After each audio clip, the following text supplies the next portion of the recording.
ശ്രീയേശുനാമം അതിശയനാമം ഏഴയിരിക്കിമ്പനാമം. ശ്രീയേശുനാമം അതിശയനാമം ഏഴയിരിക്കിമ്പനാമം.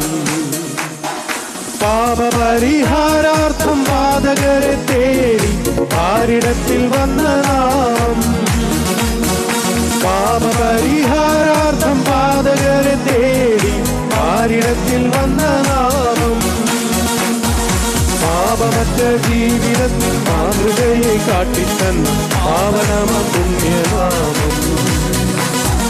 പാപമറ്റ ജീവിതത്തിൽ മാതൃകയെ കാട്ടിത്തന്ന പാവനമ പുണ്യനാമം.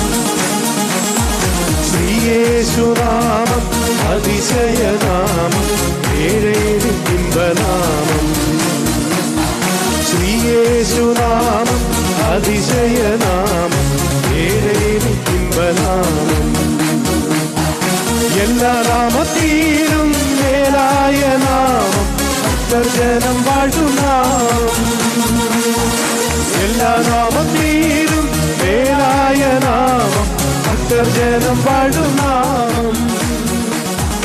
എല്ലാ മുഴങ്കാലും മടങ്ങിടും തിരുമുൻപിൽ വല്ലഭത്വമുള്ള നാമം. എല്ലാ മുഴങ്കാലും മടങ്ങിടും തിരുമുൻപിൽ വല്ലഭത്വമുള്ള നാമം. ശ്രീയേശുനാമം അതിശയനാമം ഏഴയിരിക്കിമ്പനാമം. ശ്രീയേശുനാമം അതിശയനാമം ഏഴയിരിക്കിമ്പനാമം. ദൈവത്തെ സ്തുതിക്കാം. Hallelujah, hallelujah, hallelujah. ദൈവനാമത്തിന് മഹത്വം ഉണ്ടാവട്ടെ. അവിടെ പ്രതീക്ഷയോടായിരിക്കുന്ന കർത്താവദാസൻ ചാണ്ടപ്പിള്ളി ഫിലിപ്പ് സാറ് അറിയിക്കാൻ തന്നെ ആദരവോട് ക്ഷണിക്കുന്നു. നമുക്ക് പ്രാർത്ഥനയോടായിരിക്കാം.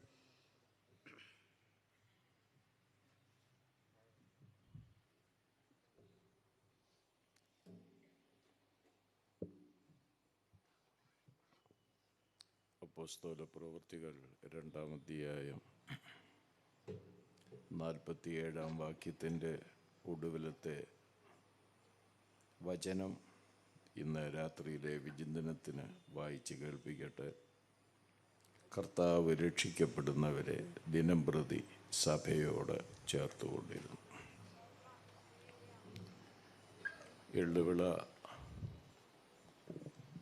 ബ്രദറൻ സഭയുടെ ചുമതലയിൽ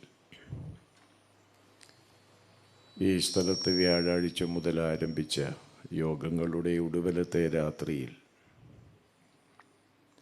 ദൈവവചന പ്രഘോഷണം നിർവഹിക്കാൻ ഈ സ്ഥലത്ത് കടന്നു വരുവാൻ അവസരം ലഭിച്ചതിൽ ഞാൻ അതീവ സന്തുഷ്ടനും സന്തോഷവാനുമാണ്. ഈ അനുഗ്രഹീതമായ നിമിഷം സ്വർഗം കനിഞ്ഞ് എനിക്ക് നൽകിയതിൽ ദൈവത്തോടുള്ള നന്ദിയും ഞാൻ അറിയിക്കുന്നതിനോടൊപ്പം ഈ മഹനീയമായ ശുശ്രൂഷയ്ക്ക് മറ്റ് ദൈവദാസന്മാരോടൊരുമിച്ച് എന്നെയും ക്ഷണിക്കുവാൻ കർത്താവിൻ്റെ ദാസൻ സജു ടി പോൾ നേതൃത്വം കൊടുക്കുന്ന എള്ളുവിള സഭയ്ക്ക് താല്പര്യമുണ്ടായതിൽ അവരോടുമുള്ള നന്ദി ഞാൻ ഈ തരുണത്തിൽ അറിയിക്കുകയാണ്. വ്യാഴാഴ്ച രാത്രി മുതൽ ഇന്നലെ വരെ 66 പുസ്തകങ്ങളുടെ സമാഹാരമായിരിക്കുന്ന വിശുദ്ധ ബൈബിളിലെ വളരെ പ്രധാനപ്പെട്ട വിഷയങ്ങൾ 3 ദൈവദാസന്മാർക്ക് ദൈവാത്മാവ് കൊടുത്ത പരിജ്ഞാനം അനുസരിച്ച് ഇവിടെ വിവരിച്ച് കേൾപ്പിക്കുകയുണ്ടായി. പല ആവർത്തി ഇവിടെ അത് ഓർപ്പിച്ചതായതുകൊണ്ട് ഇനിയൊരാവർത്തനം അസഹ്യമായി തോന്നും എന്ന് കരുതി ഞാനത് വിട്ടുകളയുകയാണ്. ഈ 3 രാത്രിയിലും ദൈവവചനത്തിൻ്റെ കാവൽ ഭടന്മാരെ പോലെ തന്നെ ഈ വചനത്തിൻ്റെ കാവൽക്കാരായി പ്രഘോഷണം നിർവഹിച്ച ദൈവദാസന്മാർക്ക് ദൈവം അധികം കൃപയും ബലവും ശക്തിയും പരിശുദ്ധാത്മാവിൻ്റെ നിറവും ഒക്കെ കൊടുത്ത് ദേശത്ത് ഉപയോഗിക്കപ്പെടേണ്ടതിന് ഇടവരട്ടെ എന്ന് പ്രാർത്ഥിക്കുകയാണ്. ദൈവത്തിൻ്റെ ജ്ഞാനശില്പം എന്ന് വിശേഷിപ്പിക്കുന്ന ദൈവസഭയെ സംബന്ധിച്ചുള്ള ഒരു ചെറിയ വിവരണമാണ് ഇന്ന് രാത്രിയിൽ ഇവിടെ നൽകുവാനായി എന്നെ പരമേൽപ്പിച്ചിരിക്കുന്നത്. അപ്പോസ്തലപ്രവൃത്തി 2-ാം അധ്യായം 47-ാം വാക്യത്തിൻ്റെ ഒടുവിലത്തെ വചനം ആ സഭയോട് ബന്ധപ്പെട്ട് രേഖപ്പെടുത്തിയിരിക്കുന്ന അതിപ്രധാനമായ വചനമാണ്. ദൈവസഭയുടെ സവിശേഷതകളെക്കുറിച്ച് ഇവിടെ വിവരിക്കുമ്പോൾ അല്പമല്ലാത്ത ഒരു പ്രതിസന്ധി എൻ്റെ മനസ്സിലുണ്ട്. ഈ കാലഘട്ടത്ത്, പ്രത്യേകിച്ച് ഈ കേരളത്തിൽ, പിള്ളേർക്കൊക്കെ ജനിക്കുന്ന പിള്ളേർക്ക് പേരിടാൻ ഒരു ബുദ്ധിമുട്ടുമില്ല. നമ്മുടെയൊക്കെ വീടുകൾക്കും പേരിടാൻ ഒരു ബുദ്ധിമുട്ടുമില്ല. അങ്ങനെ പല കാര്യങ്ങൾക്കും പേരിടാൻ ഒരു പ്രയാസവുമില്ല. എന്നാൽ ഈ കാലത്ത് പേര് കണ്ടെത്താൻ ഒരു ഭഗീരഥ പ്രയത്നം നടത്തുന്നത് സഭയ്ക്ക് പേരിടാൻ വേണ്ടിയാണ്. പലപ്പോഴും ചിലരോടൊക്കെ ചോദിച്ചു കഴിയുമ്പോൾ ആ സഭയുടെ പേരൊക്കെ വളരെ വിചിത്രമായിട്ട് എനിക്ക് തോന്നാറുണ്ട്. ദൈവകൃപയാൽ 66 പുസ്തകത്തിൽ പേരിടാനുള്ള നിരവധി പദങ്ങൾ ഉള്ളതുകൊണ്ട് നമുക്കൊരാശ്വാസമായി. അതുകൊണ്ടൊരു സത്യാന്വേഷിയായിരിക്കുന്ന വ്യക്തി ആകെ ബുദ്ധിമുട്ടുകയാണ്. ഏത് സഭയിലാണ് ഞാൻ പോകേണ്ടത്? ഏതാണ് യഥാർത്ഥ സഭ? ഓരോരുത്തരും അവകാശപ്പെടുന്നത് ഞങ്ങളുടേതാണ്, ഞങ്ങളുടേതാണ്, ഞങ്ങളുടേതാണ്.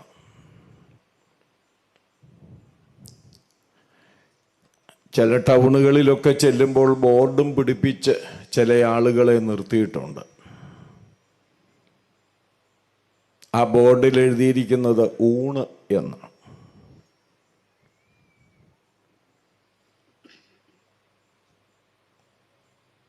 ഉണ്ടേച്ചു പോകാം, ഉണ്ടേച്ചു പോകാം, ഉണ്ടേച്ചു പോകാമെന്നാണ് ഓരോ കടയുടെ മുൻപിലും നിൽക്കുന്ന ആളുകൾ പറയുന്നത്. ഏതാണ്ട് ഇതുപോലെ ആയോ സഭ എന്നെനിക്ക് തോന്നിപ്പോകാറുണ്ട്. പാപത്തിൻ്റെ മലീമസമായ ജീവിതത്തിൽ നിന്ന് രക്ഷിക്കപ്പെട്ടു വരുന്ന ഒരു വ്യക്തിയുടെ 2 കയ്യേലും അപ്പുറയും ഇപ്പുറയും കൂടെ പിടിച്ചു വലിക്കുക, അവൻ്റെ കൈക്കുറവിന് വരെ പിന്നെ മുറിവെണ്ണയോ മറ്റോ തേക്കേണ്ടി വരും. വിമർശനാത്മകമായി ഈ വാക്കുകളെ എടുക്കരുത്. ഒരു തുറന്ന മനസ്സോടുകൂടെ വേണം. ഉള്ളിലെ വേദനയിൽ നിന്ന് പറയുന്നതാണ്. അതുകൊണ്ട് ഇവിടെ വന്നിരിക്കുന്ന യുവതി യുവാക്കൾ, സഹോദരി സഹോദരന്മാർ, മൈക്ക് ശബ്ദപരിധിക്കുള്ളിൽ ഞങ്ങളെ ശ്രവിക്കുന്ന ബഹുമാന്യരായ ശ്രോതാക്കൾ, എല്ലാവരും ഇന്ന് പറയുന്ന വാക്കുകൾ ശ്രദ്ധയോടുകൂടെ ശ്രവിക്കണമെന്നൊരു വിനയമായ അപേക്ഷയുണ്ട്. ബ്രദറുകാരുടെ ആശയങ്ങളൊക്കെ തൽക്കാലം നമുക്കൊന്ന് പുറത്ത് കളയാം. പെന്തക്കോസ്തുകാരുടെ ആശയങ്ങളൊക്കെ നമുക്ക് പുറത്ത് കളയാം. ഇതര സഭാവിഭാഗങ്ങളുടെ, ക്രൈസ്തവ സമുദായങ്ങളുടെയൊക്കെ ആശയങ്ങൾ നമുക്ക് 1 മണിക്കൂർ ഒന്ന് മാറ്റിക്കളയാം. എന്നിട്ട് ഒരു തുറന്ന മനസ്സോടുകൂടെ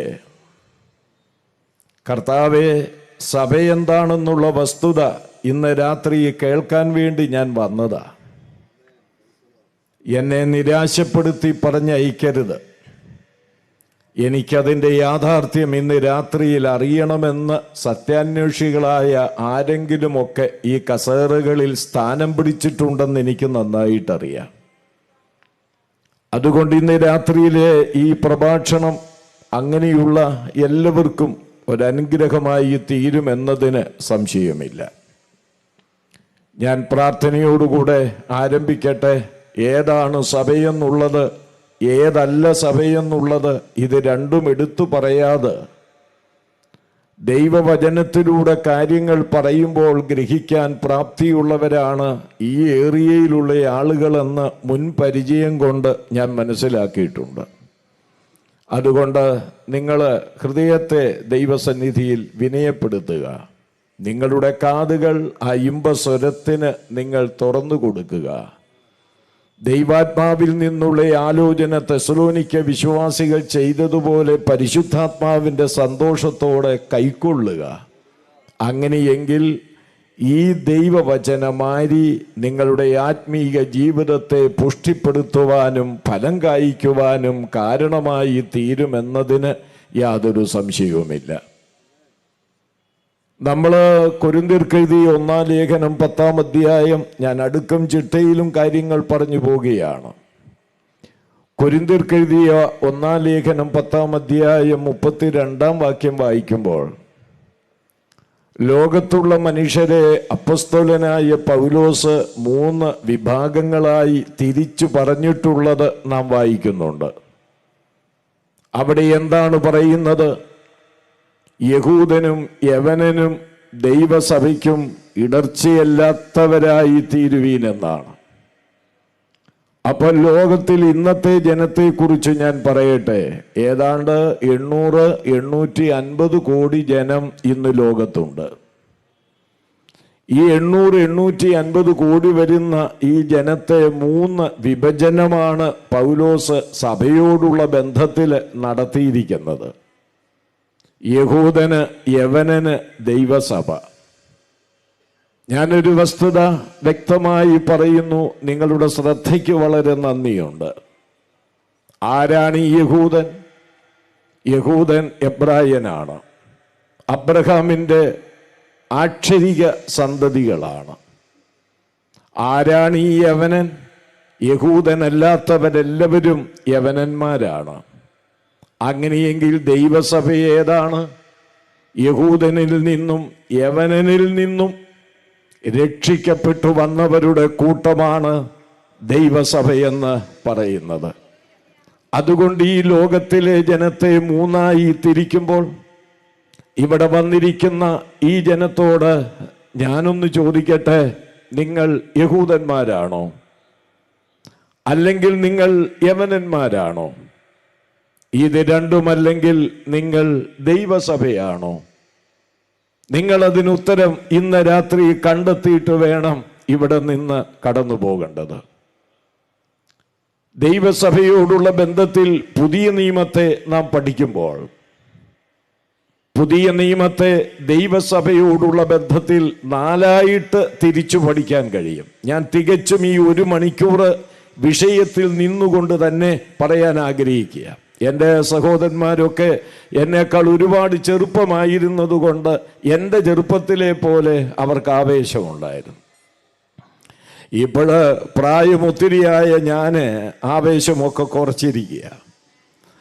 ഇത് തന്നെ നിങ്ങൾക്കൊരു സുഖകരമായ ശബ്ദമാണ്. ഇങ്ങനെ കേൾക്കുന്നത് നിങ്ങൾക്ക് താല്പര്യവുമാണ്. അതുകൊണ്ട് ഈ 4 ഈ ദൈവസഭയെ കേന്ദ്രീകരിച്ച് പുതിയ നിയമ പുസ്തകങ്ങളെ നമുക്ക് 4ആയിട്ട് വിഭജിക്കാൻ കഴിയും. 1, 4 സുവിശേഷങ്ങൾ ദൈവസഭയുടെ അടിസ്ഥാനമാണ്. ദൈവസഭയുടെ അടിസ്ഥാനവും മൂലക്കല്ലുമെന്ന് പറയുന്നത് നമ്മുടെ കർത്താവായ യേശുക്രിസ്തുവാണ്. യേശുക്രിസ്തു ദൈവസഭയുടെ അടിസ്ഥാനവും മൂലക്കല്ലുമായി തീർന്നത് എങ്ങനെയാണ്? അവിടുത്തെ മരണം, അടക്കം, ഉയർപ്പിലൂടെയാണ് അവിടുന്ന് ദൈവസഭയുടെ മൂലക്കല്ലും അടിസ്ഥാനവുമായി മാറിയിരിക്കുന്നത്. അതുകൊണ്ടൊരു വസ്തുത നാം മനസ്സിലാക്കേണ്ടത്, 4 സുവിശേഷങ്ങളിൽ ആണ് വ്യക്തമായി യേശുക്രിസ്തുവിനെ കുറിച്ച് പറഞ്ഞിരിക്കുന്നത്. ക്രിസ്തുവിനെ സംബന്ധിച്ചുള്ള ചരിത്ര തെളിവുകൾ തേടി നടന്നാൽ ഒരൊറ്റ മറുപടിയേ അതിനുള്ളൂ, 4 സുവിശേഷങ്ങളാണ്. ഈ 4 സുവിശേഷങ്ങൾ മാറ്റിവെച്ചാൽ ക്രിസ്തുവിനെ കുറിച്ച് നമുക്കൊന്നും മനസ്സിലാക്കാൻ കഴിയുകയില്ല. ലോക ചരിത്രകാരനായിരുന്ന H.G. വെൽസ് അത് സംബന്ധിച്ച് പറഞ്ഞിരിക്കുന്നത് ഇങ്ങനെയാണ്: നസറേയനായ യേശുക്രിസ്തുവിനെ അറിയുവാൻ എഴുതപ്പെട്ട് ലഭിച്ചിരിക്കുന്ന 4 സുവിശേഷങ്ങളല്ലാതെ മറ്റൊരു മാർഗമില്ല എന്നാണ്.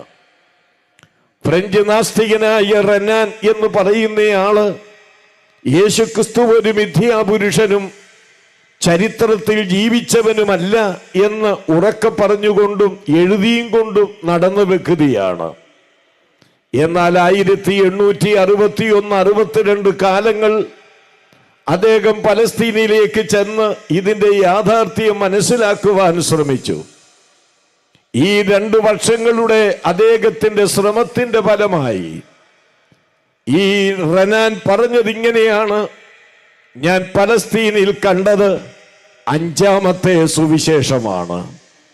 അതുകൊണ്ട് 4 സുവിശേഷങ്ങളിലായി വളരെ വ്യക്തമായി രേഖപ്പെടുത്തിയിരിക്കുന്ന യാഥാർത്ഥ്യങ്ങളെല്ലാം പലസ്തീനിന്റെ മണ്ണിലേക്ക് ചെന്നാൽ കാണാമെന്നുള്ള വലിയ സത്യമാണ് അദ്ദേഹം ഓർപ്പിച്ചത്. അതുകൊണ്ട് ഞാൻ ഇങ്ങനെ പറയട്ടെ, ഈ 4 സുവിശേഷങ്ങൾ ദൈവസഭയുടെ അടിസ്ഥാനമാണ്. അപ്പസ്തോല പ്രവൃത്തികളിലേക്ക് വരുമ്പോൾ ദൈവസഭയുടെ ഉത്ഭവവും വളർച്ചയുമാണ് നാം അവിടെ കാണുന്നത്. സഭ പിറവിയെടുത്തതിനെ സംബന്ധിച്ചുള്ള ഒരു ചരിത്രം മറ്റൊരു ഗ്രന്ഥത്തിലും അപ്പസ്തോല പ്രവൃത്തികളെ പോലെ രേഖപ്പെടുത്തി നമുക്ക് തന്നിട്ടില്ല.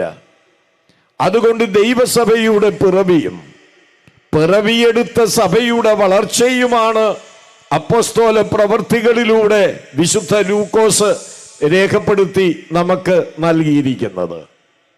തുടർന്ന് ലേഖനങ്ങൾ എത്രയുണ്ടെന്ന് ഞാനിപ്പോൾ ഈ സദസ്സിനോട് ചോദിക്കുന്നില്ല. കാരണം ചോദിച്ചാൽ ഒരുപക്ഷെ അത് 1 മുതൽ 100 വരെ എണ്ണാനുള്ള സാധ്യതയുണ്ട്. അതുകൊണ്ട് ഞാൻ തന്നെ അങ്ങ് പറയുകയാ, 21 ലേഖനങ്ങളാണ്.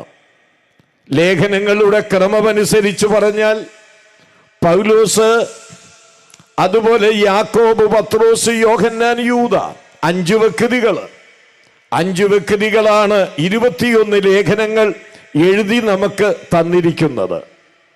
ഈ 21 ലേഖനങ്ങളിൽ അധികവും എഴുതിയിരിക്കുന്നത് അപ്പസ്തോലനായ പൗലോസാണ്.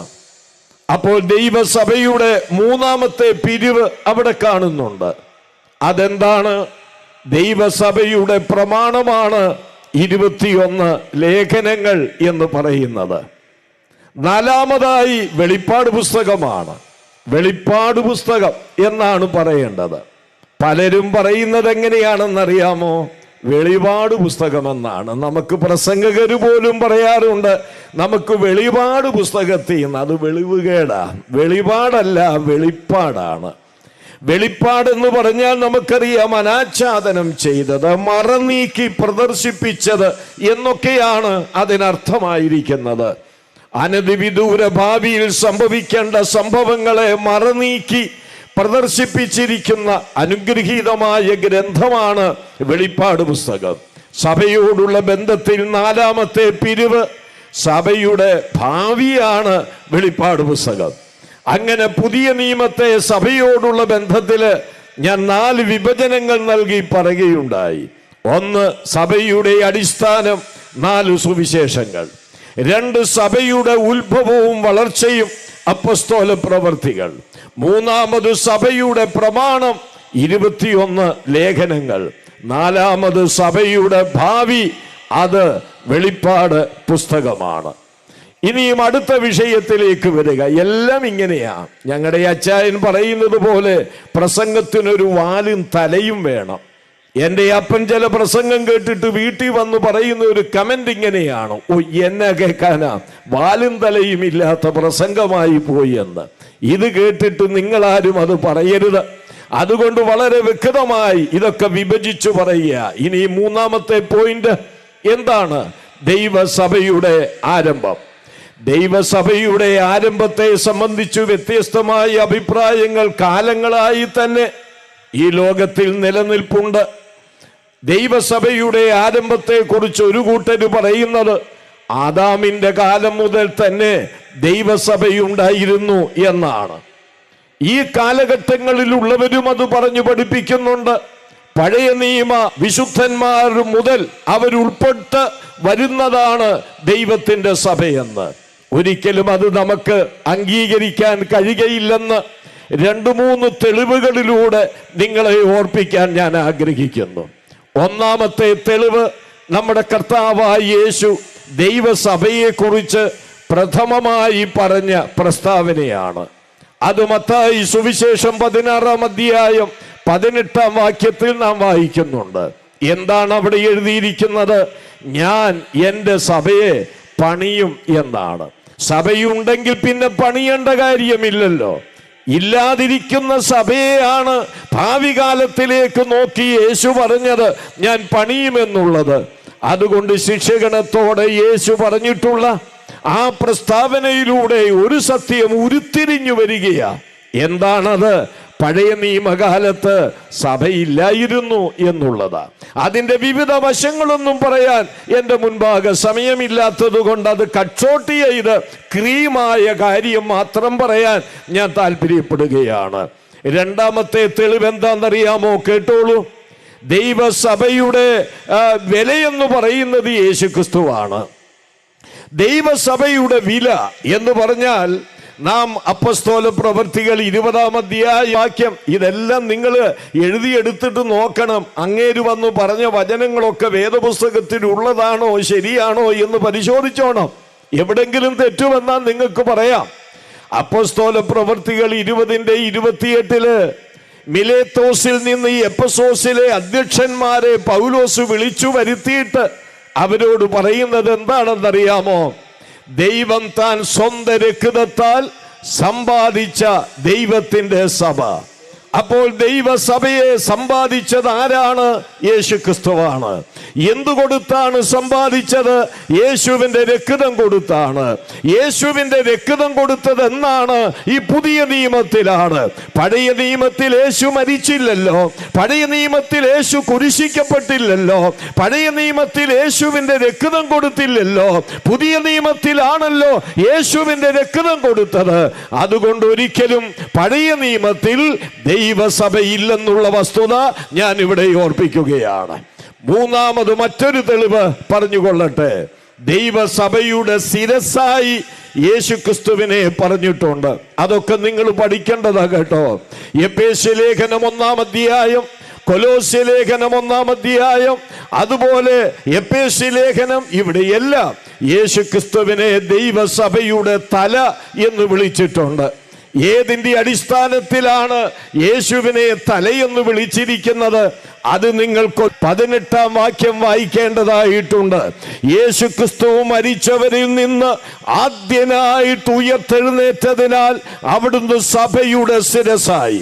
അവിടെ ആദ്യനായിട്ട് എഴുന്നേൽക്കുക എന്ന മലയാളത്തിലെ പ്രയോഗത്തിന്റെ ശരിയായ ഭാഷാന്തരം എന്ന് പറയുന്നത് യേശുക്രിസ്തു മരിച്ചവരുടെ ഇടയിൽ നിന്ന് ഉന്നതനായി ഉയർത്തെഴുന്നേറ്റുവെന്നാണ്. ഇനിയും മരണം പിടിച്ചുകൊള്ളുവാൻ കഴിയാത്ത വിധത്തിൽ രൂപാന്തരപ്പെട്ട, തേജസ്കരിക്കപ്പെട്ട, മഹത്വീകരിക്കപ്പെട്ട ഒരു ശരീരത്തിൽ യേശു ഉയർത്തെഴുന്നേറ്റത് കൊണ്ട് അത് സഭയുടെ തലയായി മാറി. അങ്ങത്തിൽ എവിടെ സഭയുണ്ട്? യേശു ഉയർക്കാതെ എങ്ങനെയാണ് സഭയുടെ ശിരസ്സാകുന്നത്? പഴയ നിയമത്തിൽ ഉണ്ടെന്ന് പറഞ്ഞാൽ പിന്നെ എന്തു പറയേണ്ടി വരും? തലയില്ലാത്ത ശരീരമായിരുന്നു പഴയ നിയമത്തിലുള്ളത്. ശരീരത്തിൽ തലയില്ലെങ്കിൽ പിന്നെ എന്തു പറയാനാ? അപ്പോൾ ആ ഭാഗം ഞാൻ അങ്ങ് വിടട്ടെ. അതുകൊണ്ട് പഴയ നിയമത്തിൽ സഭയില്ല. ഏറ്റവും ഒടുവിലായി ഇതിന്റെ തെളിവായി, 4-ാമത്തെ തെളിവായി ഞാൻ ഓർപ്പിക്കാൻ ആഗ്രഹിക്കുന്നത് 1 കൊരിന്ത്യർ 12-ാം അധ്യായം 13-ാം വാക്യമാണ്. അവിടെ എന്താ രേഖപ്പെടുത്തിയിരിക്കുന്നത്? അറിയാവുന്നവർക്ക് കൂടെ പറയാം. എന്താണ്? യഹൂദനോ യവനനോ ദാസനോ സ്വതന്ത്രനോ നാം എല്ലാവരും ഏക ശരീരമാകുമാറ് ഏക ആത്മാവിൽ സ്നാനമേറ്റും ഏക ആത്മാവിനെ പാനം ചെയ്തുമിരിക്കുന്നു. വല്ലതും പിടികിട്ടിയോ നിങ്ങൾക്ക്? അവിടെ ദൈവസഭയെ ശരീരമെന്ന് പൗലോസ് പറഞ്ഞിരിക്കുക. അപ്പോൾ ഈ ശരീരത്തിൽ ആരൊക്കെയുണ്ട്? യഹൂദനുണ്ട്, യവനനുണ്ട്, ദാസനുണ്ട്, സ്വതന്ത്രനുണ്ട്. ഇവരെല്ലാം കൂടെ ചേർന്നൊരു ശരീരമായിരിക്കുകയാ. എങ്ങനെയാണ് ആ ശരീരം നടന്നത്? ആത്മാവിന്റെ സ്നാനത്താലാണ്. ദൈവത്തിന് സ്തോത്രം. യേശു ക്രിസ്തു നാളിൽ ദൈവത്തിന്റെ പരിശുദ്ധാത്മാവ് പിതാവിന്റെ അടുക്കലേക്ക് ഭൂമിയിലേക്ക് ഇറങ്ങി വന്നു. ദൈവത്തിന്റെ ആത്മാവിന്റെ സ്നാനം അവിടെ നടന്നു. Baptism of the holy spirit, പരിശുദ്ധാത്മാവിന്റെ സ്നാനം നടന്നു. ആ സ്നാനത്തിലൂടെയാണ് സഭ രൂപീകരിക്കപ്പെട്ടത്.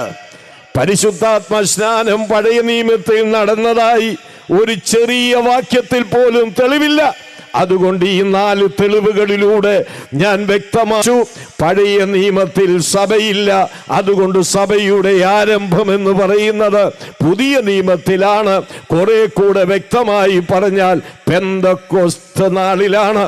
പെന്തക്കോസ്ത് നാളിലാണ് ദൈവസഭയുടെ ആരംഭം കുറിച്ചത്. കുറെ കൂടെ വ്യക്തമായി പറഞ്ഞാൽ ദൈവസഭ പിറവിയെടുത്തത്. ഇനിയും ഈ ദൈവസഭയുടെ സഭാംഗങ്ങളാരാ? നിങ്ങൾക്കൊരു ഡ്യൂട്ടി ഞാൻ തന്നിട്ടുണ്ട്. സഭ ഏതാണെന്ന് കണ്ടുപിടിച്ചോണമെന്ന് ഞാൻ പറയത്തില്ല. ഞാൻ എന്തിന് ഈ വല്ലവരുടെയും മുഴുവ് സമ്പാദിക്കുന്നത്?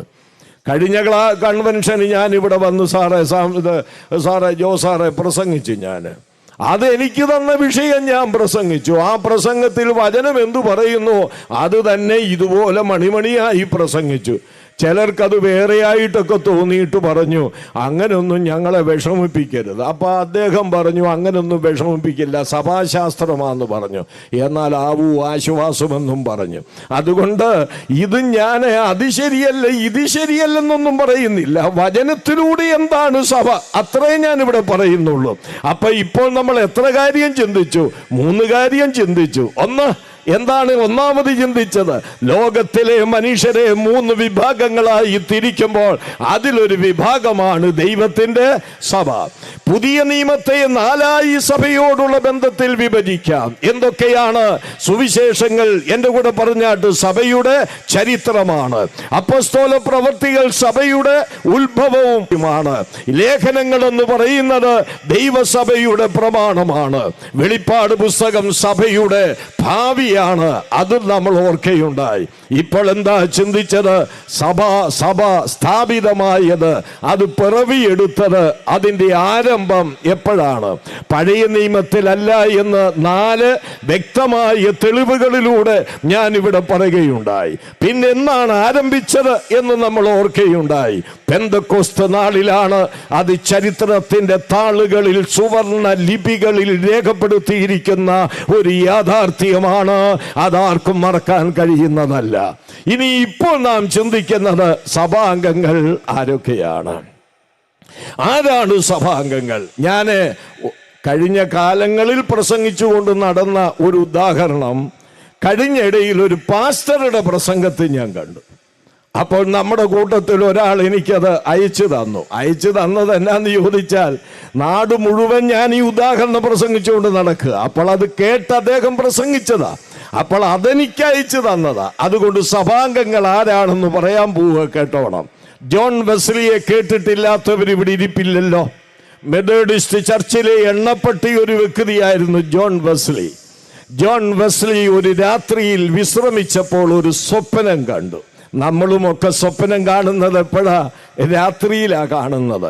പക്ഷെ നമ്മൾ കാണുന്ന എല്ലാ സ്വപ്നങ്ങളും പുറത്തു പറയാൻ കൊള്ളുന്ന വിധത്തിലുള്ള സ്വപ്നങ്ങളൊന്നുമല്ല. എന്നാൽ ജോൺ വെസ്ലിയുടെ സ്വപ്നം പറയാം. എന്താണ് ജോൺ വെസ്ലിയുടെ സ്വപ്നം? ഇതാണ്: അദ്ദേഹം സ്വർഗത്തിലെത്തി. സ്വർഗത്തിന്റെ കവാടത്തിൽ 2 ദൂതന്മാര് നിപ്പുണ്ട്.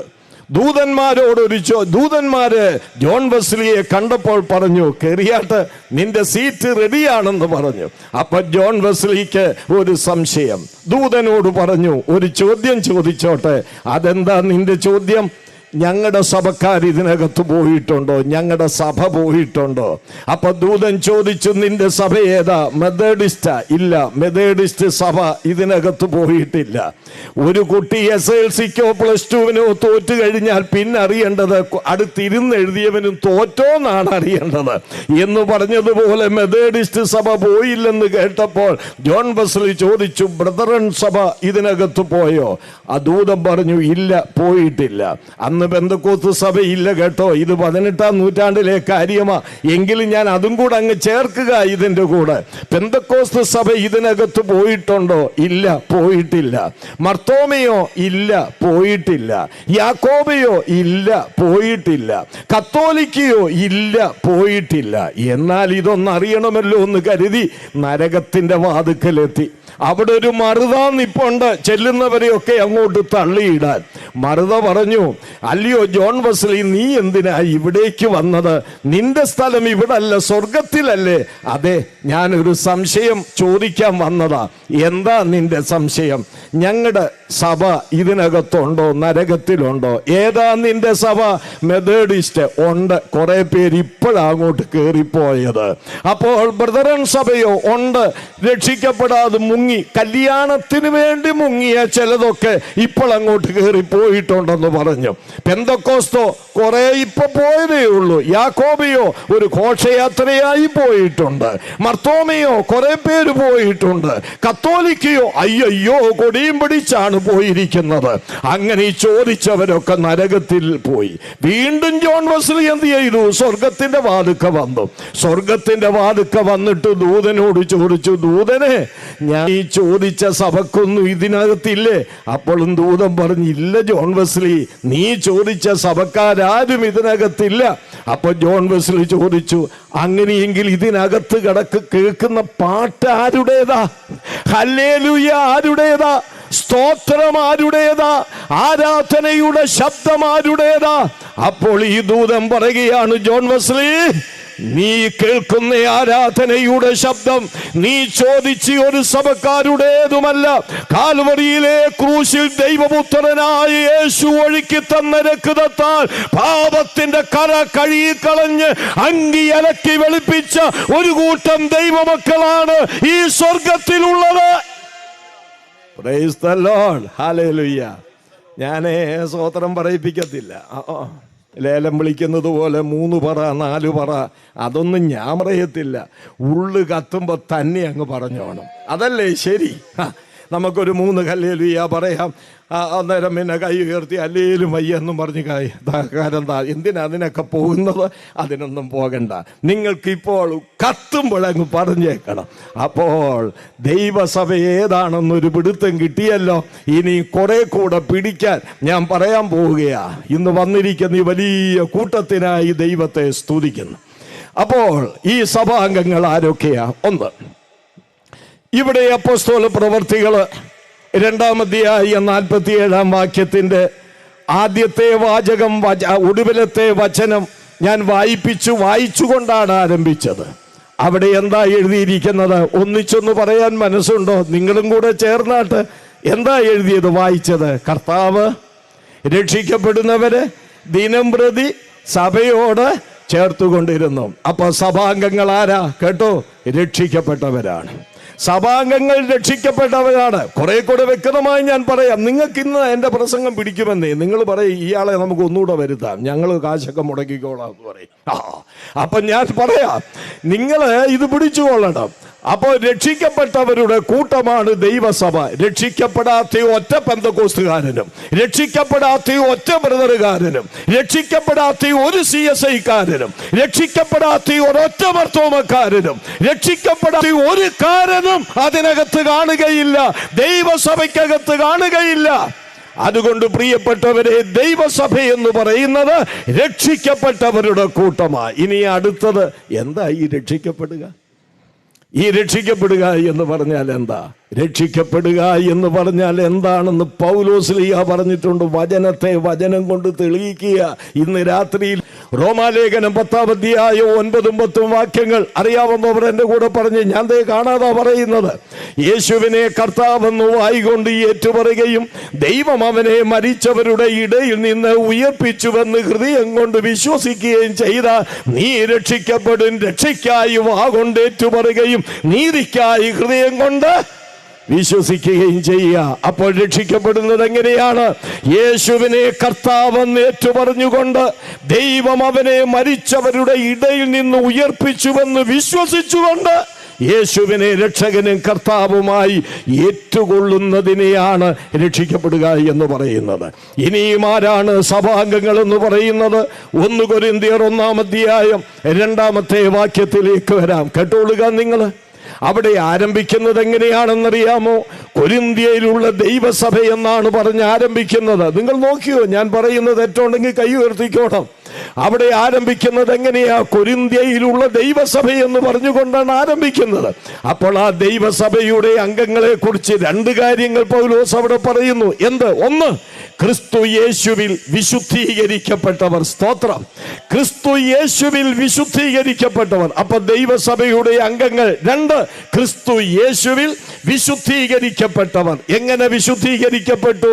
യേശു ക്രിസ്തുവിന്റെ രക്തത്താലും പരിശുദ്ധാത്മാവിനാലും വിശുദ്ധീകരിക്കപ്പെട്ടു. പത്രോസിന്റെ 1-ാം ലേഖനം 1-ാം അധ്യായം 3-ാം വാക്യത്തിൽ അപ്പോസ്തലനായ പൗലോസ് എന്താ പറയുന്നത്? ആത്മാവിന്റെ വിശുദ്ധീകരണം പ്രാപിച്ചവർ. യെസ്. യോഹന്നാന്റെ 1-ാം ലേഖനം 1-ാം അധ്യായം 7-ാം വാക്യത്തിൽ എന്താ പറയുന്നത്? അവന്റെ പുത്രനായ യേശുവിന്റെ രക്തം സകല പാപവും പോക്കി നമ്മെ ശുദ്ധീകരിക്കുന്നു. ഒരു പാപി പാപം ഏറ്റുപറഞ്ഞ് ക്രിസ്തുവിന്റെ സവിധത്തിലേക്ക് ചെല്ലുമ്പോൾ ദൈവത്തിന്റെ പരിശുദ്ധാത്മാവിനാലും യേശു ക്രിസ്തുവിന്റെ രക്തത്താലും അവനെ ശുദ്ധീകരിക്കുകയാ. അങ്ങനെ ക്രിസ്തു യേശുവിൽ വിശുദ്ധീകരിക്കപ്പെട്ടവരുടെ കൂട്ടമാണ് ദൈവസഭ എന്ന് പറയുന്നത്. ഇനിയും ദൈവസഭയുടെ അംഗങ്ങൾ ആരാ? മൂന്നാമത് ആ 1 കൊരിന്ത്യർ 1-ാം അധ്യായം 2-ാം വാക്യത്തിൽ തന്നെ പറയുന്നുണ്ട്. അവിടെ എന്താ എഴുതിയിരിക്കുന്നറിയാമോ? വിളിക്കപ്പെട്ട വിശുദ്ധന്മാർ. അടിവരയിടണം, വിളിക്കപ്പെട്ട വിശുദ്ധന്മാര്.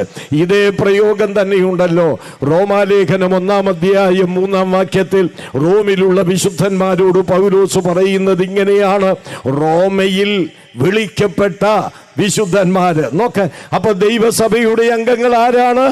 വിളിക്കപ്പെട്ട വിശുദ്ധന്മാര്. എന്താണ് ഇതിന്റെ അർത്ഥം? പലരും ധരിച്ചിരിക്കുന്നത് വിശുദ്ധന്മാരായതുകൊണ്ട് വിളിച്ചെന്നാ പറയുന്നത്. വിശുദ്ധന്മാരായതുകൊണ്ട് വിളിച്ചുവെന്ന ഇന്ന് ചില ക്രൈസ്തവ സമൂഹം പഠിപ്പിക്കുന്നത്. മരിച്ചു പോയതിന് ശേഷം ഇയാൾ ജീവിച്ചിരുന്ന കാലത്ത് എങ്ങനെ ജീവിച്ചു, 2 or 3 അത്ഭുതങ്ങളെങ്കിലും ചെയ്തിട്ടുണ്ടോ, അങ്ങനെയുള്ള പരിശോധന നടത്തിയാണ് പലരെയും വിശുദ്ധന്മാരാക്കുന്നത്. എന്നാൽ ഇന്ന് രാത്രി ഞാനൊരു വസ്തുത പറയാം. ഇവിടുത്തെ ക്രൈസ്തവ മതം മരിച്ചു കഴിഞ്ഞിട്ട് മനുഷ്യനെ വിശുദ്ധനാക്കാൻ ശ്രമിക്കുമ്പോൾ യേശു ക്രിസ്തു ചെയ്യുന്നത് ജീവനോടിരിക്കുന്ന പാപിയെ ജീവിച്ചിരിക്കുമ്പോൾ തന്നെ അവനെ വിശുദ്ധനാക്കുകയാ.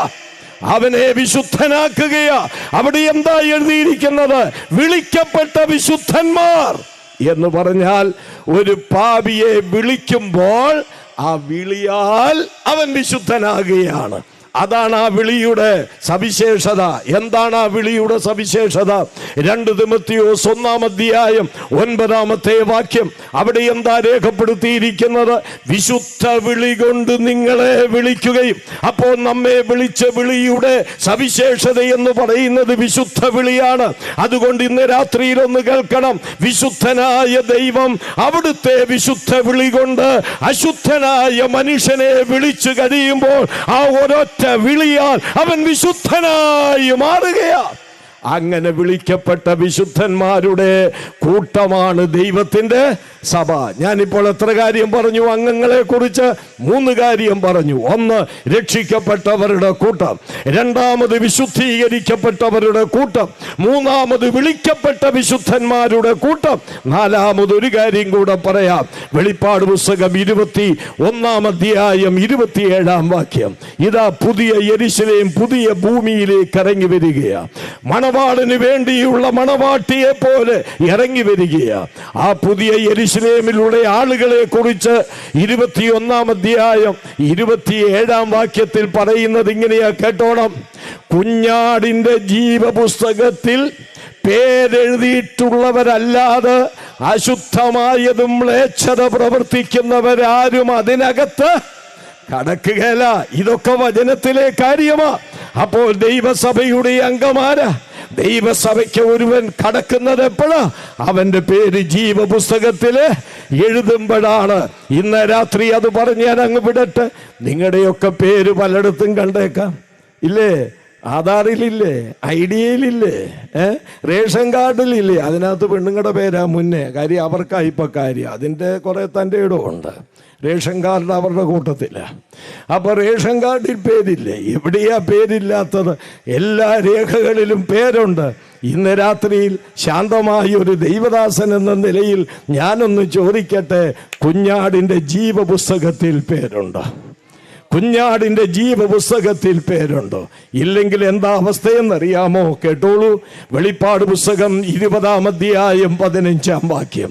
അവിടെ എഴുതിയിരിക്കുന്നത്, ജീവപുസ്തകത്തിൽ പേരെഴുതി കാണാത്ത ഏവനെയും തീപ്പൊയ്കയിൽ തള്ളിയിടുമെന്ന്. മനസ്സിലായില്ലേ? അതുകൊണ്ട് ഇന്ന് ജീവപുസ്തകത്തിൽ പേരെഴുതണം. പേരെഴുതപ്പെടണമെങ്കിൽ എന്ത് വേണം? നീ രക്ഷിക്കപ്പെടണം. നീ യേശു ക്രിസ്തുവിനാൽ വിശുദ്ധീകരിക്കപ്പെടണം. ക്രിസ്തുവിനാൽ വിളിക്കപ്പെട്ട് വിശുദ്ധനായി മാറണം. അങ്ങനെ ദൈവസഭയുടെ അംഗമായി തീർന്ന് നിന്റെ പേര് ജീവപുസ്തകത്തിൽ രേഖപ്പെടുത്തുകയാ ചെയ്യുന്നത്. അങ്ങനെ സഭാംഗങ്ങളെ കുറിച്ചുള്ള വിവരണവും ഞാൻ അവിടെ അവസാനിപ്പിക്കുകയാണ്. ഇനിയും അടുത്തത് 4-മത്തെയാണോ 5-മത്തെയാണോ എന്ന് എനിക്ക് അറിഞ്ഞുകൂടാ. ക്രമമനുസരിച്ച് അടുത്തത് സഭാംഗങ്ങളുടെ പേര്. ഈ സഭയുടെ അംഗങ്ങൾക്ക് പേരുകളുണ്ട്. എന്താ പേര്?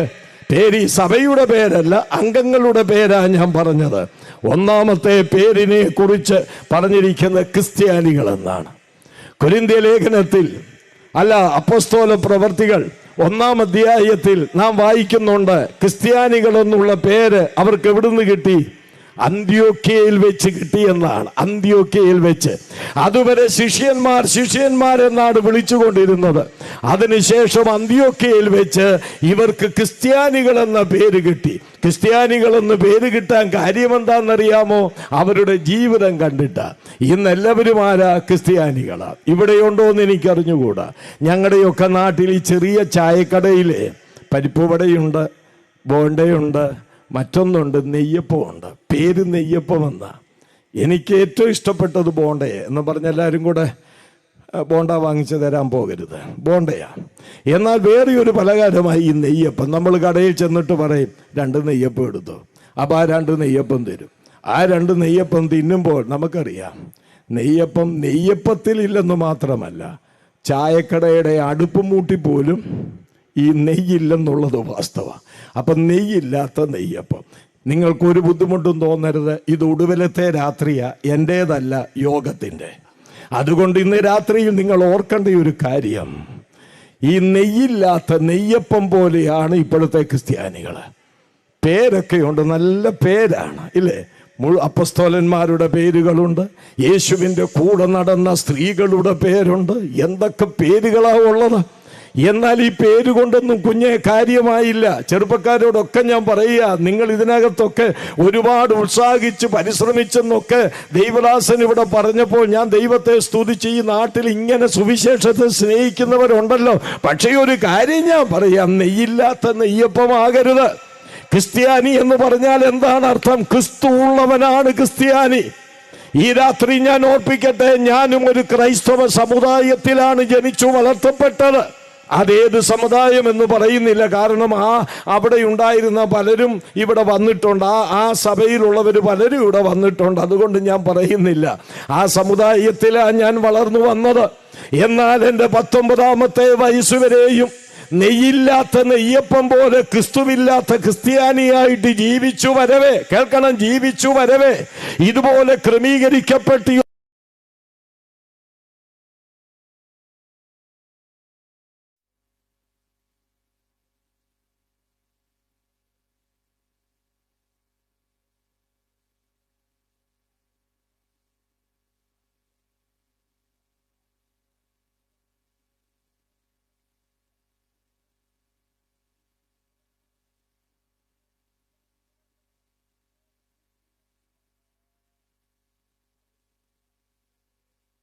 ദൈവ സഭാംഗങ്ങൾക്ക് കിട്ടിയിരിക്കുന്ന പേരിൽ ക്രിസ്ത്യാനികൾ. കുറെ കൂടെ വ്യക്തമായി പറഞ്ഞാൽ സത്യ ക്രിസ്ത്യാനികൾ എന്ന് നമുക്ക് പറയാം. മറ്റൊരു പേര് ഇവർക്കുണ്ട്. അതെന്താണെന്നറിയേണ്ടത്? വിശ്വാസികൾ എന്നുള്ള പേരുണ്ട്. വിശ്വാസികൾ. നിങ്ങൾ ബൈബിളെല്ലാം എടുത്ത് നോക്കിയാൽ അറിയാം, അവിടെയെല്ലാം ക്രിസ്തുവിൽ വിശ്വാസികൾ. എന്താ ഈ വിശ്വാസികൾ എന്ന് പറഞ്ഞാൽ? ക്രിസ്തുവിൽ വിശ്വസിച്ചവർ.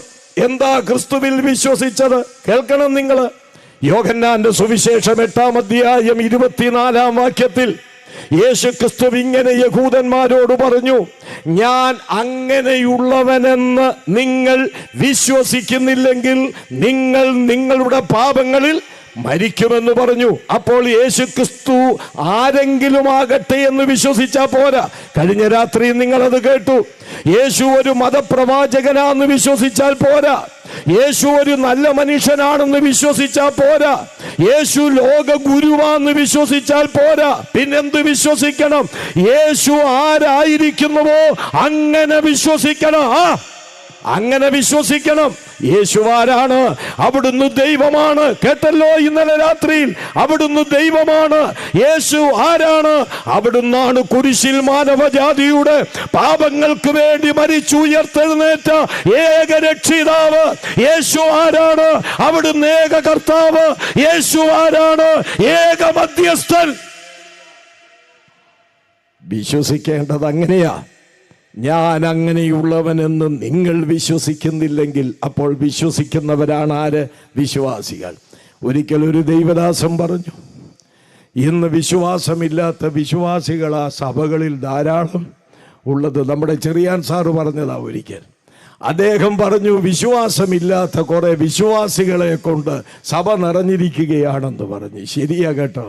ഞാനൊരു കാര്യം കൂടെ ദൈവദാസന്മാരോട് പറയുകയാണ്. ഈ പ്രസംഗിക്കുന്നത് തന്നെ എല്ലാവരും വിശ്വസിക്കുന്നില്ല.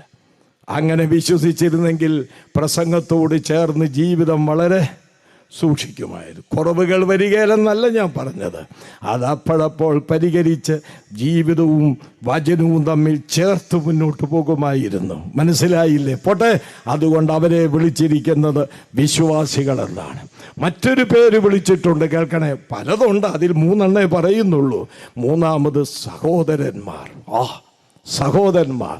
ഇവിടെ എന്നെ ഈ ചാണ്ടപ്പിള്ളച്ചാനെന്നും പിന്നെന്തോന്നാ ചാണ്ടപ്പിള്ള ഫിലിപ്പ് സാറും ഒക്കെ വിളിച്ചു. വാസ്തവത്തിൽ ഞാൻ സഹോദരനാണ്, ഇവരുടെ സഹോദരനാണ്, ഇവരെൻ്റെ സഹോദരന്മാരാ. മനസ്സിലായോ? പിടികിട്ടിയോ? പിന്നെ നിങ്ങൾക്ക് കിട്ടിയില്ലേ പിന്നെ കേരളത്തിൽ ആർക്കാ കിട്ടുന്നത്?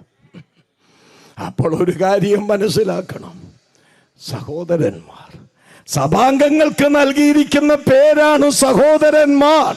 എന്താ ഈ സഹോദരന്മാരെന്ന് പറഞ്ഞാൽ?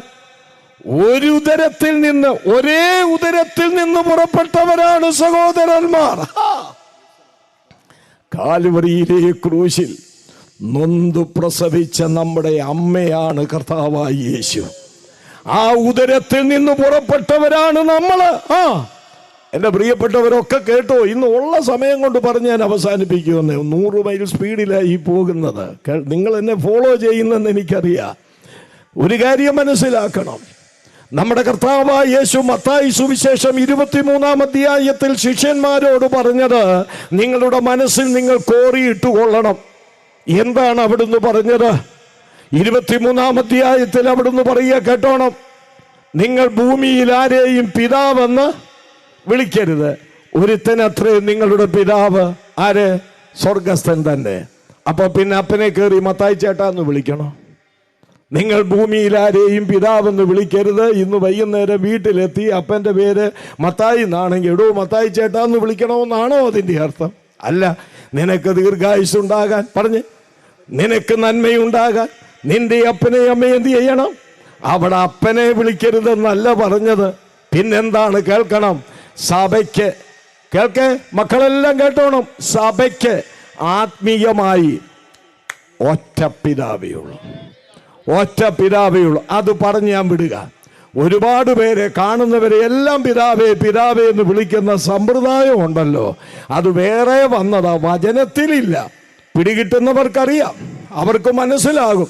അല്ലാത്തവർ വീട്ടിൽ ചെന്നങ്ങ് ചിന്തിച്ചാൽ മതി, അപ്പ കിട്ടും. മനസ്സിലായില്ലേ? സഭയിൽ ഒരു മനുഷ്യനെയും പിതാവെന്ന് വിളിക്കരുത്.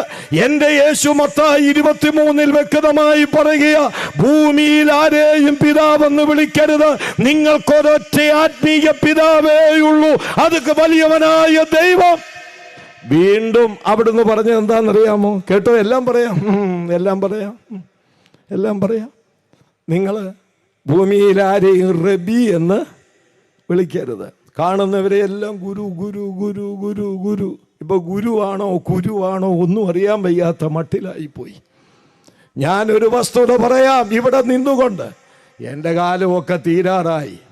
എന്ന് തീരുമെന്ന് കരുതി ദുഃഖിക്കുന്നവരുമുണ്ട്, എന്ന് തീരുമെന്നും പറഞ്ഞ് ചോദിക്കുന്നവരുമുണ്ട്. പോട്ടെ, അതൊന്നും ഞാനിപ്പോൾ പറയുന്നില്ല. അപ്പോ എൻ്റെ കാലമൊക്കെ തീരാറായി. ജീവിക്കുന്നിടത്തോളം കാലം പത്യവചനം പ്രസംഗിച്ച് കണ്ണടയണമെന്നുള്ളതാണ് എൻ്റെ താല്പര്യം. അതുകൊണ്ട് ഒരു വസ്തുത പറയാൻ, ലോകത്തിൽ ഒരൊറ്റ ഗുരുവേ ഉള്ളൂ, ഒറ്റ ഗുരു. കാണുന്നവരെയൊക്കെ ഗുരു ഗുരു എന്നും പറഞ്ഞുകൊണ്ട് വിളിച്ചുകൊണ്ട് നടക്കരുത്. എൻ്റെ യേശു പറഞ്ഞതാ. മത്തായി 23 വീട്ടിൽ ചെന്ന് വായിക്കണം. എന്താണ് അവിടെ എഴുതിയിരിക്കുന്നത്? നിങ്ങൾ റബി എന്ന് ആരെയും വിളിക്കരുത്, ഒരുത്തനത്രേ നിങ്ങളുടെ ഗുരു. ഞാനാണ് ആ ഗുരു. ആ ഗുരുവിനെ പോലെ പകരം വെക്കാൻ കഴിയുന്ന മറ്റേതൊരു ഗുരു ഉണ്ടെന്നേ? ആ ഗുരു പഠിപ്പിച്ചതുപോലെ വേറെ ആരാ പഠിപ്പിച്ചത്? ഇന്നുള്ളവരെല്ലാം ഈ ഗുരു പഠിപ്പിച്ചതും എടുത്തോണ്ട് പോവുക. അതെവിടെല്ലാം ഇട്ട് അലക്കുമെന്നറിയാമോ? പാർലമെന്റിൽ പറയും, നിയമസഭയിൽ പറയും, രാഷ്ട്രീയ പ്രസംഗത്തിൽ പറയും, എവിടെല്ലാം പറയാമോ അവിടെല്ലാം പറയാം. അങ്ങനെ ഈ ഗുരുവിൻ്റെ വചസ്സുകൾ ഇവർ പറഞ്ഞു നടക്കുമ്പോൾ അവരും ഒരു കാര്യം സമ്മതിക്കുന്നു. ഞങ്ങൾ ഒറ്റ ഗുരുവേ ഉള്ളൂ, അത് കർത്താവായ യേശു. എന്നിട്ട് അവിടുന്ന് പറഞ്ഞ മറ്റൊരു കാര്യം കൂടെ കേൾക്കണം. എല്ലാവരുടെയും മുഖം ഇപ്പോൾ ഇരിക്കുന്നത് പോലെ അവസാനം വരെ ഇരിക്കണം കേട്ടോ, നല്ല പ്രസന്നരായിട്ടിരിക്കണം. അടുത്തത് യേശു പറഞ്ഞ എന്നാന്നറിയാമോ? നിങ്ങൾ ആരും നായകൻ എന്ന് പേരെടുക്കരുത്. ഞങ്ങളുടെ ഇടയിൽ ഇച്ചിരി പ്രായമുള്ള ഒരാൾ, ഈ പ്രസംഗകരിൽ ചിലർ പറയുന്നത് പുള്ളി സീനിയർ മോസ്റ്റാന്നാണ് പറയുന്നത്. നമ്മുടെ ആളുകൾ എന്നെ കളിയാക്കി എഴുതാറുണ്ട്. അങ്ങനെ ഒരു കൃപാവരും അവർക്കുണ്ട്. സീനിയർ മോസ്റ്റാണ്. ഒരു സീനിയറുമല്ല, ഒരു മോസ്റ്റുമല്ല. സീനിയർ മോസ്റ്റാണ് എൻ്റെ വീട്ടിൽ സീനിയർ മിനിസ്റ്റർ എന്നൊക്കെ ചിലപ്പോൾ പറഞ്ഞു കാണും. ഞങ്ങളുടെ ഇടയിലെ സീനിയർ എന്ന് പറഞ്ഞാൽ നേതാവാണെന്ന്. ചുമ്മാ അത് പുളു അടിക്കാതെ. ഇവിടെ കർത്താവ് എന്താ പറഞ്ഞത് കേൾക്കണം. നിങ്ങളിൽ ഒരുത്തനും നേതാവെന്ന് പേരെടുക്കരുത്, ലീഡർ എന്ന് പേരെടുക്കരുത്, നായകനെന്ന് പേരെടുക്കരുത്. ഒരുത്തൻ അത്രേ നിങ്ങളുടെ നായകൻ. മത്തായി 23 വായിച്ചിട്ടേ ഇന്ന് കിടക്കാവൂ. അവിടെ എഴുതിയിരിക്കുന്നു, ഒറ്റയൊരുത്തനെ നായകനുള്ളൂ, അത് ക്രിസ്തു തന്നെ. പിന്നെ നിങ്ങൾ ആരാന്ന് താഴെ പറയുന്നുണ്ട്. നിങ്ങളോ സഹോദരന്മാർ. ഇംഗ്ലീഷ് ബൈബിളിൽ പഴയ ട്രാൻസ്ലേഷനിൽ പറയുന്നു, ആർ ദി ബ്രദറൻ. നിങ്ങൾ സഹോദരന്മാരാണ്. എന്റെ വാത്സല്യ സഹോദരന്മാരെ, ഇതാണ് വചനം പഠിപ്പിക്കുന്നത്. അതുകൊണ്ട് സഭാംഗങ്ങളുടെ പേരെന്താണ്?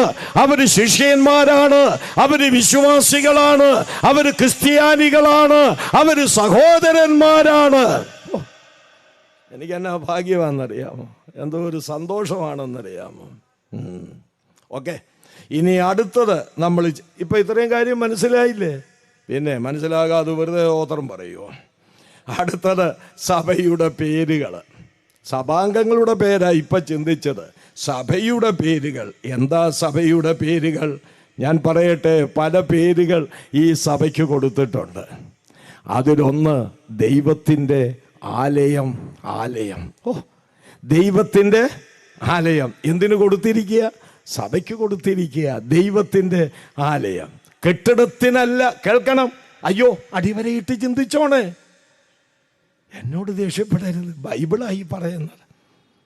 പുതിയ നിയമത്തിൽ കെട്ടിടത്തിന് ദൈവാലയം എന്നൊരിടത്ത് പോലും പറഞ്ഞിട്ടുള്ളതായിട്ട് ഞാൻ വായിച്ചിട്ടില്ല. 48 വർഷമായി ഇത് കുത്തിയിരുന്ന് വായിക്കുകയും ധ്യാനിക്കുകയും പഠിക്കുകയും ചെയ്തുകൊണ്ടിരിക്കുന്ന മനുഷ്യന് ഇത്രയും വർഷത്തെ എൻ്റെ പഠനത്തിൽ ഈ പുതിയ നിയമകാലത്ത്, ഈ കൃപാകാലത്ത് ഒരു കെട്ടിടത്തിന് ദൈവാലയമെന്ന് ഒരൊറ്റ വാക്യത്തിൽ പോലും പറഞ്ഞിട്ടില്ല. ഈ പുതിയ നിയമത്തിൽ 2 പേര് പറഞ്ഞത് എന്താണെന്ന് കേൾക്കണോ മക്കളെ? അയ്യോ, കുഞ്ഞുങ്ങളൊക്കെ നല്ല സന്തോഷത്തിലായി ഇരിപ്പ്, ഉറങ്ങുന്നൊന്നുമില്ല. എങ്ങനെ ഉറങ്ങാൻ? ഇത് കേട്ടിട്ട് ഉറങ്ങുന്നവൻ പിന്നെ എന്നാ കേട്ടാനാ ഉണരുന്നത്? കേട്ടാട്ടെ. അപ്പോഴേ പുതിയ നിയമത്തിൽ 2 കെട്ടിടത്തെ കുറിച്ച് പറയുന്നത് എന്നാന്നറിയാമോ? കേട്ടു. 1 അപ്പോസ്തല പ്രവൃത്തി 7-ാം അധ്യായം. സ്തെഫാനോസ് പ്രസംഗിക്കുക. കേട്ടോ, സ്തെഫാനോസ് പ്രസംഗിക്കുക. എന്താ പ്രസംഗിക്കുന്നത്? കൈപ്പണിയായിടത്ത് ദൈവം വസിക്കുന്നില്ല. കൈപ്പണിയായിടത്ത് അത്യുന്നതൻ വസിക്കുന്നില്ല. സ്തോത്രം. നിങ്ങളുടെ കൂടെ വരാം.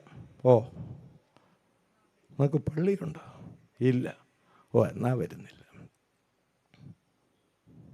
ഞാൻ കോട്ട രാജസ്ഥാൻ കോട്ടായിലായിരുന്നപ്പോൾ ഒരു ഹിന്ദിക്കാരൻ, അല്പം ഹിന്ദി എനിക്കറിയാം, ഇപ്പോഴും അറിയാം, കുറേ മറന്നുപോയി. ഒരു ഹിന്ദിക്കാരൻ ഞങ്ങൾ 2-3 പേര് വന്ന് നിന്നപ്പോൾ പറഞ്ഞു, ഞാനും കൂടെ നിങ്ങളുടെ കൂടെ ചേരാം, നിങ്ങളുടെ ഇടയിൽ നിന്ന് ഒരു പെണ്ണിനെ തരുമോന്ന്. നിങ്ങളുടെ ഇടയിൽ നിന്ന് ഒരു പെണ്ണിനെ തന്നാൽ ഞാനും കൂടെ നിങ്ങളുടെ കൂടെ വരാം. ചിലർക്ക് കൂടെ വരണമെങ്കിൽ ഒന്നുകിൽ പള്ളി വേണം, വേറെ ചിലർക്ക് കൂടെ വരണമെന്നുണ്ടെങ്കിൽ ചത്താൽ ഇവിടെ കുഴിച്ചിടും. ഇവർ ഈ ചോദ്യം കേട്ടാൽ തോന്നും അല്ലാത്തവരുടെയൊക്കെ ശവങ്ങൾ ചേരൻ്റെ മണ്ടയ്ക്ക് ഉണക്കി വെച്ചിരിക്കുക എന്ന് തോന്നും, ഈ പാമ്പാടെ ഉണക്കി വെച്ചിരിക്കുന്ന പോലെ. ഒന്നുമല്ല, കൈപ്പണിയായിടത്ത് അത്യുന്നതൻ എന്ത് ചെയ്യുന്നില്ല? വസിക്കുന്നില്ല. ചെയ്യുന്നില്ല. ഇനി അഥേനയിൽ പൗലോസ് ഒരു പ്രസംഗം നടത്തുന്നുണ്ട്. അപ്പോസ്തല പ്രവൃത്തി 17-ാം അധ്യായത്തിൽ ഉണ്ടെന്നേ. അവിടെ എന്താ പറയുന്നത്? ആകാശവും ഭൂമിയും സൃഷ്ടിച്ച അത്യുന്നതനായവൻ മനുഷ്യന്റെ കൈപ്പണിയായ ക്ഷേത്രങ്ങളിൽ വസിക്കുന്നില്ല. അപ്പോൾ ഇന്ന് രാത്രിയിലൊന്ന് മനസ്സിലാക്കണം, മനുഷ്യനിർമ്മിതമായ കെട്ടിടങ്ങളല്ല പുതിയ നിയമത്തിൽ ദൈവത്തിന്റെ ആലയം. പിന്നെ ഏതാണ്? ദൈവത്തിന്റെ സഭ. ദൈവത്തിന്റെ സഭയാണ് ആലയം എന്നുള്ളതിന് 2 വാക്യങ്ങൾ വളരെ വേഗത്തിൽ ഞാൻ പറഞ്ഞു തരാം. 1 തിമോത്തിയോസ് 3-ാം അധ്യായം 15-ാം വാക്യം. 15-ാം വാക്യത്തിൽ എന്താ പറഞ്ഞിരിക്കുന്നതെന്നറിയാമോ? ജീവനുള്ള, എൻ്റെ അറിയാവുന്നവർ എൻ്റെ കൂടെ പറഞ്ഞായിട്ട് നമുക്കൊന്ന് ഉത്സാഹിച്ച് പറയാം. ജീവനുള്ള ദൈവത്തിന്റെ സഭയാകുന്ന ദൈവാലയം. ജീവനുള്ള ദൈവത്തിന്റെ സഭയാകുന്ന ദൈവാലയം. അപ്പൊ ദൈവാലയം ഏതാണ്? ദൈവത്തിന്റെ സഭയാണ്. ദൈവത്തിന്റെ സഭ. 2 കൊരിന്ത്യർ 6-ാം അധ്യായം 16-ാം വാക്യത്തിൽ എന്താ പറയുന്നത്? കേട്ടു.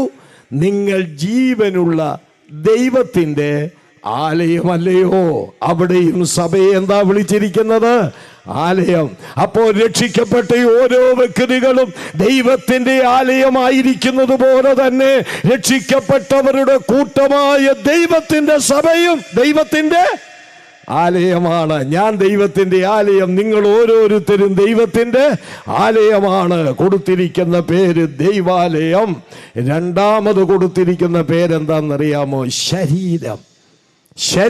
ക്രിസ്തുവിന്റെ ശരീരമെന്നാണ് സഭയ്ക്ക് നൽകപ്പെട്ടിരിക്കുന്ന മറ്റൊരു പേര്. ശരീരമായാൽ അവയവങ്ങൾ കാണണം. നമ്മുടെ ശരീരത്തിലെ അവയവങ്ങളില്ലേ? ഇതുപോലെ ക്രിസ്തു എന്ന തലയുടെ ശരീരമായ സഭ, ആ ശരീരത്തിനും അവയവങ്ങളുണ്ട്. ആരാണ് ഈ അവയവങ്ങൾ?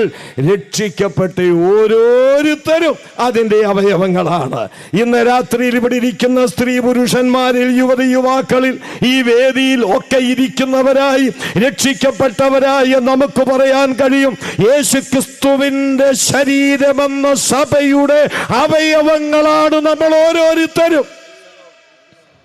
അതുകൊണ്ട് അവയവങ്ങൾ കടന്ന് ഇവിടെ കടന്ന് വഴക്ക് ഉണ്ടാക്കരുത്. മനസ്സിലായില്ലേ? ഈ ഇടത്തെ കൈ വലത്തെ കൈക്കിട്ട് ഇടിക്കുമോ? ഇടിക്കത്തില്ല. വയറിനെ ചതിക്കുമോ? ചില വിഷം കൊടുത്ത് വയറിനെ ശരിയാക്കിയേക്കാം, വിഴുങ്ങിയേക്കാം. ചെയ്യുമോ? ഇല്ല. അപ്പോൾ സഹോദരന്മാർ തമ്മിൽ ചതിക്കരുത്, തമ്മിൽ വഴക്കുണ്ടാക്കരുത്. മനസ്സിലാകുന്നുണ്ടോ? പിന്നെ മുഖം കറുക്കാൻ തുടങ്ങിയോ? ആര് കണ്ടു? ലൈറ്റ് പ്രകാശം കുറവാണ്. അപ്പം ഞാൻ പറഞ്ഞതിൻ്റെ സാരം, നമ്മളൊക്കെ ഈ ശരീരത്തിൻ്റെ അവയവങ്ങളാണ് കേട്ടോ. അവയവങ്ങളാണ്. ബലഹീനമായ അവയവങ്ങളുണ്ട്, ബലമുള്ള അവയവങ്ങൾ എന്ത് ചെയ്യണം? ബലഹീനമായതിനെ താങ്ങിക്കൊള്ളണം. ദൈവം സഹായിക്കട്ടെ. വിവരിക്കുന്നില്ല. ഇനിയും അടുത്ത പേരെന്താണെന്നറിയാമോ? ആടുകൾ. നമ്മളെയൊക്കെ വിളിച്ചിരിക്കുന്ന പേരെന്താണ്? ആടുകൾ. ആരുടെ ആടുകൾ? കർത്താവിൻ്റെ ആടുകൾ. എൻ്റെ ആടുകളെന്നാണ് കർത്താവ് ആവർത്തിച്ച് പറഞ്ഞിരിക്കുന്നത്. 100-ാം സങ്കീർത്തനത്തിൽ പറയുന്നുണ്ട്, നാം അവൻ്റെ കൈക്കലെ ആടുകളെന്നാണ് പറഞ്ഞിരിക്കുന്നത്. ഈ ആടുകൾക്ക് വേണ്ടിയാണ് യേശുക്രിസ്തു ജീവനെ വെച്ച് തന്നത്. യോഹന്നാന്റെ സുവിശേഷം 10-ാം അധ്യായം 11-ാം വാക്യത്തിൽ അവിടുന്ന് പറഞ്ഞത് ഇങ്ങനെയാണ്, ഞാൻ നല്ല ഇടയനാകുന്നു, നല്ല ഇടയൻ ആടുകൾക്ക് വേണ്ടി തൻ്റെ ജീവനെ വെച്ചു കൊടുക്കുന്നുവെന്നാണ്. അങ്ങനെ ജീവനെ വെച്ചു കൊടുത്തുകൊണ്ട് നാം അവിടുത്തെ ആടുകളായിട്ട് മാറി. പക്ഷേ കർത്താവിൻ്റെ ആടുകളായി തീരുന്നതിനു മുൻപ് നമ്മൾ ആരുടെ ആടുകളായിരുന്നു? 49-ാം സങ്കീർത്തനം. എല്ലാം നോക്കിയേ, വചനമല്ലേ ഈ പറയുന്നത്. 49 ഇതിനകത്തൊന്നും എഴുതി വെച്ചിട്ടില്ല, ആകെ ബൈബിള് എൻ്റെ കയ്യിലുള്ളൂ. 49-ാം സങ്കീർത്തനം. അവർ പാതാളത്തിൻ്റെ ആടുകളായി ഏൽപ്പിക്കപ്പെട്ടിരിക്കുന്നു. അപ്പോൾ ഒരു കാലത്ത് നമ്മളെല്ലാം പാതാളത്തിൻ്റെ ആടുകളായിരുന്നു, മൃത്യുവിനാൽ മേയിക്കപ്പെട്ടവരായിരുന്നു. എന്നാൽ ദൈവപുത്രനായ ക്രിസ്തുവെന്ന നല്ല ഇടയൻ കാൽവരിയിലെ ക്രൂശിൽ തൻ്റെ ജീവനെ തന്നുകൊണ്ട് നമ്മെ വീണ്ടെടുത്തപ്പോൾ പാതാളത്തിൻ്റെ ആടുകളായ നാം ക്രിസ്തുവിൻ്റെ ആടുകളായി മാറി. ദൈവസഭയ്ക്ക് കൊടുത്തിരിക്കുന്ന പേരാണ് ആടുകൾ, ആട്ടിൻകൂട്ടം. മറ്റൊരു പേര് കൊടുത്തിട്ടുണ്ട് കേട്ടോ. അതെന്താണെന്നറിയാമോ? കാന്ത എന്ന. കാന്ത. നമ്മളൊരു പാട്ട് പാടില്ലേ, കാന്തനെ കാണുവാൻ ആർത്തി വളരുന്നു. ഇപ്പം അങ്ങനത്തെ പാട്ടൊന്നും ഇല്ലെന്നേ. ഇപ്പം പാടത്തും ഇല്ല, പാടാൻ അറിയാനും വയ്യ. ഈ കുഞ്ഞിനോട് മോനോടല്ല പറയുന്നത്, ഇപ്പോഴത്തെ എല്ലാം ഏതാണ്ട് ഒരു ജാതി സോഡ പാട്ടുകളാണ്. പണ്ട് വട്ടുള്ള സോഡ, വട്ടെന്ന് പറഞ്ഞാൽ തലയ്ക്കല്ല, വട്ടുള്ള സോഡയുണ്ട്. പൊട്ടിച്ച് കഴിഞ്ഞാൽ അതിൻ്റെ ഗ്യാസ് ഒറ്റ പ്രാവശ്യം പാടാൻ കൊള്ളാം, പിന്നെ കൊള്ളുകയില്ല. എന്നാൽ ഈ പാട്ടൊക്കെ എന്ത് കുഞ്ഞാടിൻ നമുക്കൊന്ന് ചേർന്ന് പാടാം. കുഞ്ഞാടി തിരുരക്തത്താൽ ഞാൻ ജനായി തീർന്നു, തൻ ചങ്കിലെ ശുദ്ധരക്തത്താൽ ഞാൻ ജയം പാടിയിടും. മഹത്വം രക്ഷക സ്തുതി നിനക്കെന്നും, ചേറ്റിൽ നിന്നെ നീ വീണ്ടെടുത്തതിനാൽ സ്തുതിക്കും നിന്നെ ഞാൻ ആയുസിൻ നാളെല്ലാം നന്ദിയോടടി വണങ്ങും. എത്ര അനുഗ്രഹിക്കപ്പെട്ട പാട്ടാ. അതുകൊണ്ട് പ്രിയപ്പെട്ടവരെ, നാം കാന്തയാണ്, നാം കാന്തയാ. അത് ഞാൻ പിന്നീട് ഓർപ്പിച്ചു കൊള്ളാം. അതുകൊണ്ട് സഭാംഗങ്ങൾ ആരാണ്, സഭയ്ക്കുള്ള പേരുകൾ എന്താണ്? ഒരു കാര്യം കൂടെ ഓർപ്പിച്ച ആ ഭാഗം ഞാൻ വിടുകയാ. സഭയ്ക്കുള്ള 3 പേരുകൾ പ്രത്യേകമായിട്ട് പറയാനുണ്ട്, കേട്ടോളുക. 1 കൊരിന്ത്യർ 11-ാം അധ്യായം 16-ാം വാക്യം. അവിടെ പൗലോസ് പറയുകയാണ് ദൈവത്തിൻ്റെ സഭ. അപ്പൊ സഭ ആരുടേതാണ്? ദൈവത്തിൻ്റെതാ. മനസ്സിലാക്കണം, സഭ മനുഷ്യരുടേതല്ല.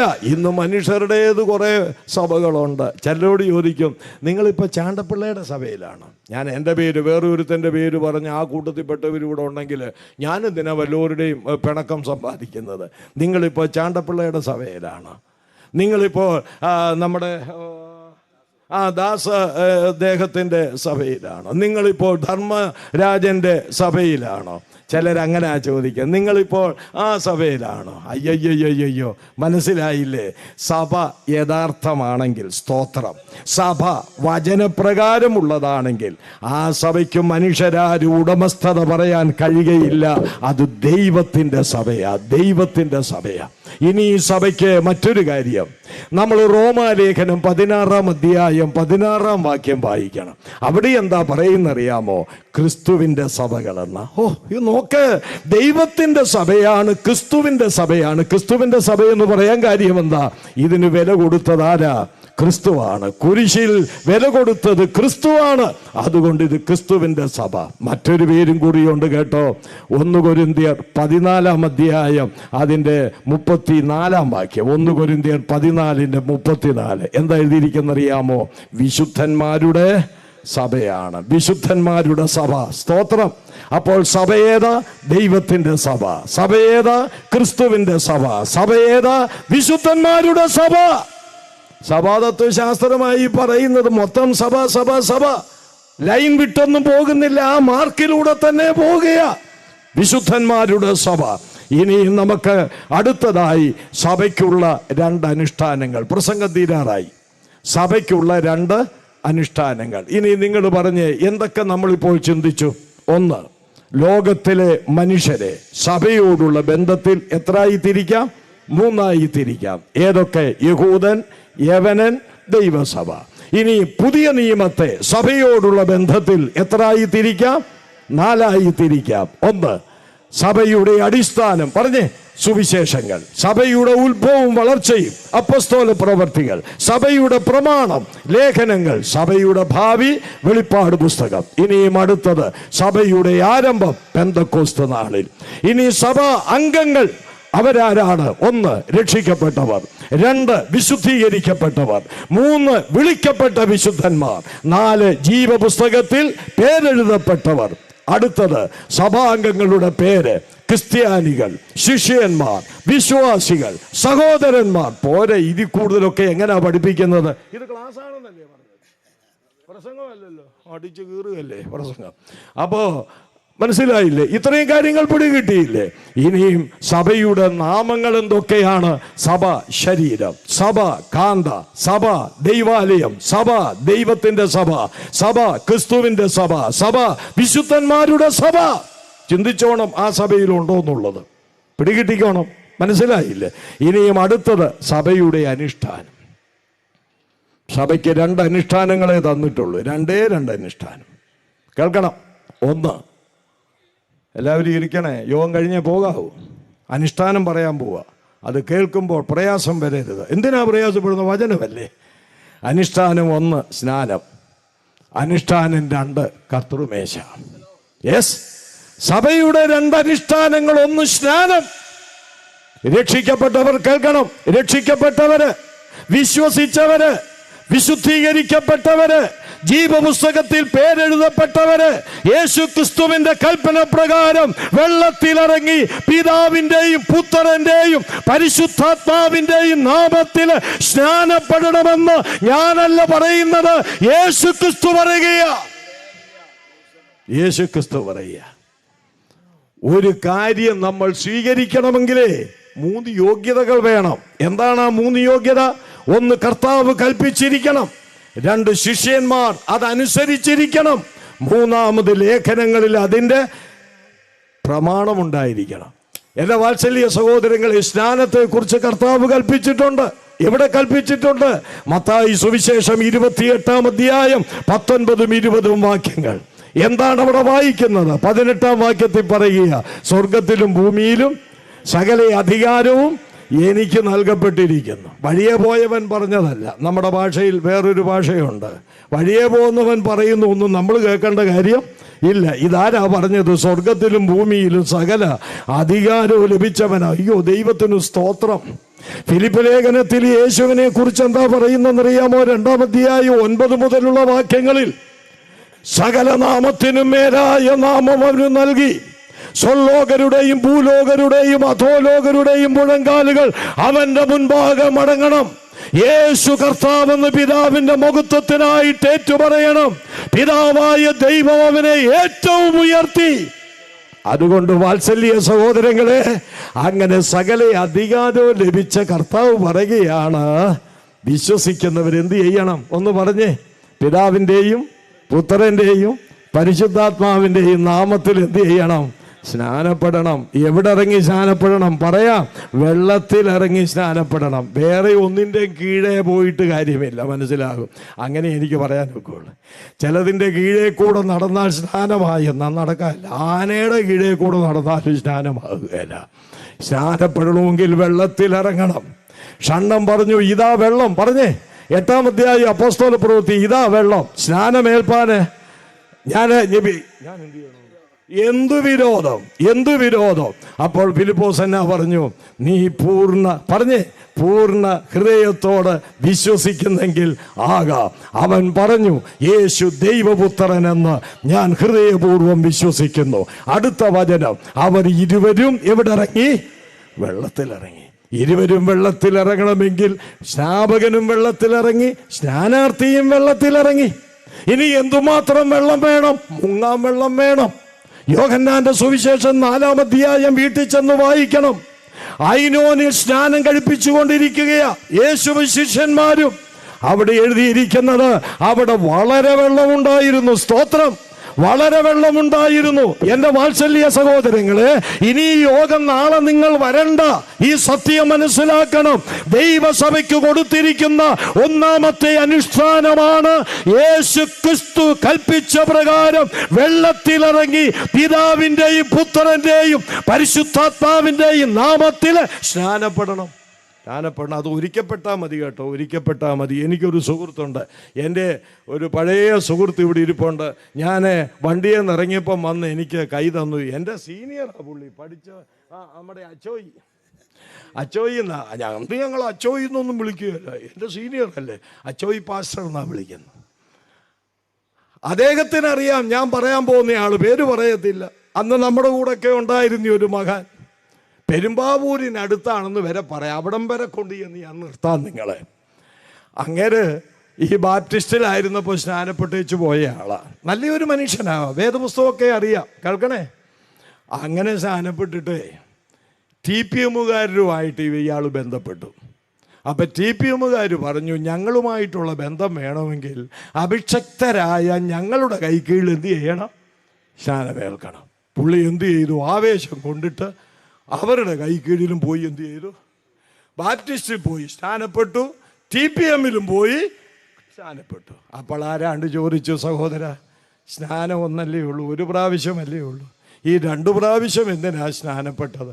അപ്പോൾ അയാൾ പറയുക, കർത്താവിൻ്റെ കൽപ്പനയാണ്, എത്ര വേണേലും ഞാൻ സ്നാനപ്പെടും. കേട്ടയാൾ പറഞ്ഞു, എന്നാൽ വെള്ളത്തിൽ തന്നെ ഞാൻ കടന്നോളാൻ പറഞ്ഞത് മനസ്സിലായില്ല. അതുകൊണ്ട് ഈ രാത്രിയിൽ ഓർക്കേണ്ടത് സ്നാനമൊന്ന്, അതൊരിക്കലാണ്. വിശ്വസിക്കുമ്പോഴാണ്, രക്ഷിക്കപ്പെടുമ്പോഴാണ്, വെള്ളത്തിലിറങ്ങിയതാണ്, മുങ്ങിയാണ്, പിതാവിൻ്റെയും പുത്രൻ്റെയും പരിശുദ്ധാത്മാവിൻ്റെയും നാമത്തിലാണ്. അത് യേശു ക്രിസ്തുവിന്റെ മരണത്തോടും അടക്കത്തോടും ഉയർപ്പിനോടും ഏകീഭവിക്കുന്നതാണ് ഈ സ്നാനം. ഇന്ന് രാത്രി രക്ഷിക്കപ്പെടാത്തവരായിട്ടുണ്ടെങ്കിൽ രക്ഷിക്കപ്പെടണം. രക്ഷിക്കപ്പെട്ടിട്ട് സ്നാനപ്പെടാത്തവരായിട്ടുണ്ടെങ്കിൽ ദൈവസഭയുടെ 1-ാമത്തെ അനുഷ്ഠാനം നീ സ്നാനപ്പെടണം. 2-ാമത്തെ അനുഷ്ഠാനം എന്താണെന്നറിയാമോ? ബൈബിള് ഭാഷയത്തിൽ പറഞ്ഞാൽ അപ്പം നുറുക്കലെന്ന് പറയും. വായിച്ചിട്ടില്ലേ നിങ്ങൾ? അപ്പം നുറുക്കല്, അപ്പം നുറുക്കല്. യേശു അപ്പം നുറുക്കി കൊടുത്തുവെന്നാ വായിക്കുന്നത്. എവിടെ വായിക്കുന്നു? എങ്ങാണ്ട് വായിക്കുന്നു. എവിടെയാ? സുവിശേഷങ്ങളിൽ. മത്തായി, ലൂക്കോസ്, ഈ 2 സുവിശേഷങ്ങൾ വായിച്ച പെസഹ ഭുജിക്കാൻ ആ അത്താഴത്തിനിരുന്നപ്പോഴാണ് യേശു അപ്പമെടുത്ത് വാഴ്ത്തി നുറുക്കി അവരുടെ കയ്യിലേക്ക് കൊടുത്തു. വാങ്ങി ഭക്ഷിപ്പീൻ, എൻ്റെ ശരീരം എൻ്റെ ഓർമ്മയ്ക്കായി ചെയ്യുവീൻ. അതുപോലെ ആ പാനപാത്രം എടുത്തു കൊടുത്തു, പറഞ്ഞു വാങ്ങി കുടിപ്പീൻ, ഇതനേകരുടെ പാപമോചനത്തിന് വേണ്ടി ചൊരിയപ്പെടുന്ന പുതിയ നിയമത്തിന്റെ രക്തമാണിത്. ഇത് ദൈവസഭയ്ക്ക് ഏൽപ്പിച്ചു തന്നതാ. ഇതിന് പല പേരുകളൊക്കെ പറയുന്നുണ്ട്. അതൊന്നും ഞാനിവിടെ പറഞ്ഞ് ബുദ്ധിമുട്ടിക്കുന്നില്ല. പേര് പറയുന്നതിന് കുഴപ്പമില്ല, വിശദീകരിക്കുന്നില്ല. ചിലരതിന് കുർബാനയെന്ന് പറയും, ചിലരതിന് സത്യകർമ്മമെന്ന് പറയും, ചിലരതിന് തിരുവത്താഴമെന്ന് പറയും. പല പേരുകൾ പറയുന്നുണ്ട്. നിങ്ങളോട് ഞാൻ പറയാം, വേദപുസ്തക പ്രകാരമുള്ള പേര് നമ്മൾ പറഞ്ഞാൽ മതി. അപ്പം നുറുക്കെന്നാണ്. അപ്പം നുറുക്ക്. ഞാൻ നിങ്ങൾക്ക് വാക്യം തരാം, വായിച്ചോണം. അപ്പോസ്തല പ്രവൃത്തി 2-ാം അധ്യായം, അപ്പോസ്തല പ്രവൃത്തി 20-ാം അധ്യായം, 1 കൊരിന്ത്യർ 10-ാം അധ്യായം, 1 കൊരിന്ത്യർ 11-ാം അധ്യായം. ഇവിടെയെല്ലാം നോക്കിയാൽ കുർബാന എന്നവിടെ ഇല്ല, തിരുവത്താഴം എന്നവിടെ ഇല്ല, കർത്തൃമേശയെന്ന് വേണമെങ്കിൽ പറയാം, എന്നാൽ മറ്റു വാക്കുകളൊന്നുമില്ല. അവിടെയെല്ലാം അപ്പം നുറുക്ക്, അപ്പം നുറുക്ക്, അപ്പം നുറുക്ക് എന്നാണ് അവിടെ വായിക്കുന്നത്. എപ്പോഴാണ് ഈ അപ്പം നുറുക്ക് നടത്തേണ്ടത്? അത് ആഴ്ചവട്ടത്തിൻ്റെ 1-ാം നാൾ. മനസ്സിലാക്കണം, ആഴ്ചവട്ടത്തിൻ്റെ 1-ാം നാൾ. അപ്പോസ്തല പ്രവൃത്തി 20-ാം അധ്യായം 7-ാം വാക്യം. അവിടെ എന്താ എഴുതിയിരിക്കുന്നറിയാമോ? ആഴ്ചവട്ടത്തിന്റെ 1-ാം നാളിൽ ഞങ്ങൾ അപ്പം നുറുക്കുവാൻ കൂടി വന്നപ്പോൾ. അപ്പോൾ ആഴ്ചവട്ടത്തിന്റെ 1-ാം നാൾ ഞായറാഴ്ചയാ. അന്ന് ആരാധനയ്ക്ക് വന്നിരിക്കുകയാ. ആരാധനയ്ക്ക് വരുമ്പോൾ അവിടെ എന്തു വേണം? അപ്പം നുറുക്കണം, അപ്പം നുറുക്കണം. ഞങ്ങളുടെയൊക്കെ സഭാഗോളിൽ 5 പേരെ ഉള്ളിലും ദൈവദാസനെ അപ്പം നുറുക്കും. കാരണം ഇത് ഓണത്തിനും ചക്രാന്തിക്കും ചെയ്യേണ്ട കാര്യമല്ലത്. ഇത് വർഷത്തിലൊരിക്കൽ ചെയ്യേണ്ട കാര്യമല്ല. അപ്പം നുറുക്കെന്ന് പറയുന്നത് ആരാധനയിൽ ഉണ്ടായിരിക്കണം. അപ്പസ്തോലിക കാലഘട്ടത്ത് ആരാധനയ്ക്ക് കൂടി വന്നത് അപ്പം നുറുക്കാനാ കൂടി വന്നത്. മനസ്സിലായില്ലേ? ആഴ്ചവട്ടത്തിന്റെ 1-ാം നാൾ എന്തോ ഒരു പ്രത്യേകതയാണെന്നറിയാം. അതേ പുസ്തകം അടക്കുക. എന്തോ ഒരു പ്രത്യേകതയാണെന്നറിയാമോ ആഴ്ചവട്ടത്തിന്റെ 1-ാം നാളിന്? ഒന്ന്, കേൾക്കുക, യേശുക്രിസ്തു ഉയർത്തെഴുന്നേറ്റ ദിവസമാണ് ആഴ്ചവട്ടത്തിന്റെ 1-ാം നാള്. 2, പരിശുദ്ധാത്മാവ് ഭൂമിയിലേക്ക് വന്ന ദിവസമാണ് ആഴ്ചവട്ടത്തിന്റെ 1-ാം നാള്. 3, ദൈവസഭ പിറവിയെടുത്ത ദിവസമാണ് ആഴ്ചവട്ടത്തിന്റെ 1-ാം നാൾ. ഇതൊക്കെ മനസ്സിലാക്കിയിട്ടാണോ നമ്മൾ ഈ കൈയടിച്ചൊക്കെ പാട്ട് പാടുന്നത്? വിശുദ്ധ പകൽക്കാലം എന്നല്ലേ സാക്ഷ്യം പറയുമ്പോൾ ഈ വിശുദ്ധ പകൽക്കാലം എങ്ങനെയാണത് വിശുദ്ധ പകൽക്കാലമായത്? അന്ന് യേശു ഉയർത്തെഴുന്നേറ്റു, അന്ന് പരിശുദ്ധാത്മാവ് ഇറങ്ങി വന്നു, അന്ന് ദൈവസഭ രൂപീകരിക്കപ്പെട്ടു. ആ ആഴ്ചവട്ടത്തിന്റെ 1-ാം നാളിൽ വേണം രക്ഷിക്കപ്പെട്ടു സ്നാനപ്പെട്ടവര് യേശുക്രിസ്തുവിന്റെ മരണത്തെ പ്രസ്താവിക്കുന്ന അപ്പം നുറുക്കൽ നടത്തേണ്ടത്. അത് സഭയുടെ 2ാമത്തെ അനുഷ്ഠാനം. ഏറ്റവും ഒടുവിലായി ഒത്തിരി കാര്യങ്ങൾ പറഞ്ഞില്ലയോ? ഞാൻ നിങ്ങളുടെ മുഖത്ത് നോക്കിയിട്ട് നിങ്ങൾക്കൊരു ക്ഷീണവുമില്ല. ഇനി അങ്ങ് പറഞ്ഞോളാൻ എന്നുള്ള രീതിയില്ല ഇരിപ്പ്. പക്ഷെ ഞങ്ങൾക്കങ്ങ് പോകണം. എന്നോട് പറഞ്ഞ് 40-45 കിലോമീറ്റർ യാത്ര ചെയ്ത് വണ്ടി ഓടിച്ച് ടൗണിൽ നിന്ന് വന്നത്. എനിക്ക് ഡ്രൈവിംഗ് അറിയാൻ വയ്യ. ഡ്രൈവിംഗ് അറിയാവുന്ന സാർ അതേണ്ടി ഇവിടെ ഇരിക്കുന്നു. ഞാനില്ലായിരുന്നേ സാർ ഇന്ന് ഇവിടെ വരുമൊന്നുമില്ല. സാർ ഓൺലൈനിലൂടെ കേട്ടേനെ. എന്നെ കൊണ്ടുവന്ന, അതുകൊണ്ട് അദ്ദേഹത്തെ വിഷമിപ്പിക്കുന്നില്ല, പോണം. അതുകൊണ്ട് ഒത്തിരി കാര്യങ്ങൾ പറഞ്ഞു. എല്ലാം ഓർമ്മയിലുണ്ടല്ലോ. ഓർമ്മയിലുണ്ടെന്ന് ധൈര്യമുള്ള സ്തോത്രം പറയാനല്ല, കരവൊന്ന് ഉയർത്തിയാട്ടെ. മതി മതി മതി, എനിക്ക് സംതൃപ്തിയായി. ഈ യോഗം കൊണ്ട് സംതൃപ്തിയായി മോനെ. കുറെ കാശായി കാണും, അത് സാരമില്ല. ചില വയ്യ, അത് ഹോമയാഗം കഴിക്കാൻ പറ്റുമോ? അത് സാരമില്ല. ഏറ്റവും ഒടുവിൽ അതുകൂടെ പറയണമല്ല, സഭയുടെ ഉൽപ്രാവണം. Price the Lord. സഭയുടെ ഉൽപ്രാവണം. സഭയൊന്നും ഇവിടെ ഇല്ല. ചില ആളുകൾ പറയുന്നു നിങ്ങൾ ഇവിടുന്ന് പോണം, നിങ്ങൾ ഇവിടുന്ന് പോണം. അവരോട് എനിക്കിന്ന് രാത്രി പറയാനുള്ളത്, ആരും വിടാതെ, ആരും പറയാതെ, നിങ്ങളൊട്ടറിയാതെ ഞങ്ങളിവിടുന്ന്, പ്രൈസ് ദി ലോർഡ്, ഞങ്ങളിവിടുന്ന് പോകും. ഞങ്ങളിവിടുന്ന് പോകും. സഭയുടെ ഉൽപ്രാവണം നടക്കാൻ പോകുക. എന്താണ് ഈ ഉൽപ്രാവണം? എടുത്തുകൊള്ളപ്പെടലാണ്. എടുത്തുകൊള്ളപ്പെടൽ. ആ ഉൽപ്രാവണം, റാപ്ചർ എന്ന വാക്ക് വന്നത് എവിടുന്നെന്നറിയാമോ? മേഘങ്ങളിൽ എടുക്കപ്പെടും. ആ എടുക്കപ്പെടുമെന്നുള്ള ആ പദമാണ് റാപ്ചർ എന്ന പദത്തിലേക്ക് വന്നിരിക്കുന്നത്. ഉൽപ്രാവണം എന്ന പദത്തിലേക്ക് വന്നിരിക്കുന്നത്. അത് എടുത്തുകൊള്ളപ്പെടുകയാണ്. ദൈവസഭ ഒരിക്കൽ എടുത്തുകൊള്ളപ്പെടും. കഴിഞ്ഞ 21 നൂറ്റാണ്ടുകളായി ദൈവസഭ ആവലോടുകൂടെ കാത്തിരിക്കുന്നത് അവളുടെ മണവാളന്റെ ആ കാഹളധ്വനിയാണ്. വിശ്വസിച്ച ദിവസത്തേക്കാൾ രക്ഷ അടുത്തിരിക്കുന്നു. ഇനിയും അല്പകാലം കഴിഞ്ഞാൽ വരുവാനുള്ളവൻ വരും, താമസിക്കുകയില്ല. യേശു വരാറായി. ദൈവസഭ ഇവിടെ നിന്ന് എടുത്തുകൊള്ളപ്പെടാറായി. അതിനൊരൊറ്റ വാക്യം മാത്രം പറഞ്ഞ് നമുക്കങ്ങ് അവസാനിപ്പിക്കാം. എല്ലാവരും ചേർന്നൊന്ന് പറഞ്ഞാട്ടെ, തയ്യാറെടുത്താട്ടെ. 1 തെസ്സലോനിക്കർ 4-ാം അധ്യായം 16 മുതൽ 18 വരെയുള്ള വാക്യങ്ങൾ ഉൽപ്രാവണത്തെ സംബന്ധിച്ച് പറഞ്ഞിരിക്കുന്നതാണ്. നമുക്ക് ചേർന്ന് പറയാം ശബ്ദമുയർത്തി. കർത്താവ് താൻ ഗംഭീരനാദത്തോടും പ്രധാന ദൂതന്റെ ശബ്ദത്തോടും ദൈവത്തിന്റെ കാഹളത്തോടും കൂടെ സ്വർഗത്തിൽ നിന്ന് ഇറങ്ങി വരികയും ക്രിസ്തുവിൽ മരിച്ചവർ മുൻപേ ഉയർത്തെഴുന്നേൽക്കുകയും ജീവനോട് ശേഷിക്കുന്ന നാം അവരോടൊരുമിച്ച് കർത്താവിനെ എതിരേൽപ്പാൻ മേഘങ്ങളിൽ എടുക്കപ്പെടും. ഹല്ലേലൂയ. ദൈവത്തിന് സ്തോത്രം. കഷ്ടതയുള്ള, വേദനയുള്ള, കണ്ണുനീരുള്ള, പോരാട്ടമുള്ള, മനപ്പീഡയുള്ള, ഒറ്റപ്പെടലിലുള്ള ഈ അനുഭവങ്ങളൊക്കെ മാറിയിട്ട്, ഹല്ലേലൂയ, ഈ അനുഭവങ്ങളൊക്കെ മാറിയിട്ട് ബൈബിളിൽ പറഞ്ഞിരിക്കുന്നത് പോലെ നിത്യാനന്ദം തലമേലുദിച്ചവരായി ഈ ശരീരത്തിന് രൂപാന്തരം വന്ന്, കേൾക്ക്, രോഗമില്ലാത്ത, പട്ടിണിയില്ലാത്ത, വഴക്കില്ലാത്ത, മരണമില്ലാത്ത, മുറവിളിയില്ലാത്ത ഒരു വലിയ ശരീരം, പുനരുത്ഥാന ശരീരം, യേശുവിന്റെ മഹത്വമുള്ള ശരീരത്തിന് തുല്യമായൊരു ശരീരം കിട്ടി. ദൈവസഭ ഇവിടെ നിന്ന് മാറ്റപ്പെടാൻ പോകുകയാ, എടുക്കപ്പെടാൻ പോകുകയാ. ആ ദിവസം അടുത്തിരിക്കുന്നു. ഞാനിവിടെ അവസാനിപ്പിക്കുക. കാലം തികഞ്ഞു, ദൈവരാജ്യം സമീപിച്ചിരിക്കുന്നു. മാനസാന്തരപ്പെട്ട് സുവിശേഷത്തിൽ വിശ്വസിപ്പീൻ. ദൈവസഭയെ സംബന്ധിച്ച് അടിസ്ഥാനപരമായി അറിയേണ്ട കാര്യങ്ങൾ ഇന്ന് രാത്രിയിൽ വളരെ വ്യക്തമായി ലളിതമായ ഭാഷയിൽ വേദപുസ്തകത്തിലെ ഓരോ വചനങ്ങളും കോർത്തിണക്കിക്കൊണ്ട് നിങ്ങളോട് പറയുകയുണ്ടായി. ഇനിയും നിങ്ങൾ നശിച്ചാൽ എനിക്കുത്തരവാദിത്തമില്ല. നിങ്ങൾ നശിക്കുന്നെങ്കിൽ എള്ളുവിള സഭയ്ക്ക് ഉത്തരവാദിത്തമില്ല. നിങ്ങൾ നശിക്കുന്നെങ്കിൽ ആ സഭയുടെ ശുശ്രൂഷകൻ സജുറ്റി പോളിന് ഉത്തരവാദിത്തമില്ല.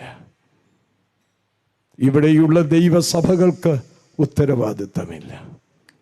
ഇവിടെ കിടക്കുന്ന ഈ പൊടിയുണ്ടല്ലോ, പൊടി. യേശുവിൻ്റെ വാക്ക് ഞാൻ പറയുക, ന്യായവിധിയുടെ നാളിൽ നിങ്ങൾക്കെതിരെ സാക്ഷ്യം പറയും. കണ്ണുകളടച്ച് നമുക്ക് പ്രാർത്ഥിക്കാം. എല്ലാവരും കണ്ണുകളടച്ചാട്ടെ. ഏകാഗ്രമുള്ള ഹൃദയം, ദൈവഭയത്തോടുകൂടെ കേട്ട വചനത്തിൻ്റെ മുൻപിൽ ഹൃദയങ്ങളെ താഴ്ത്തി വിനയപ്പെട്ട്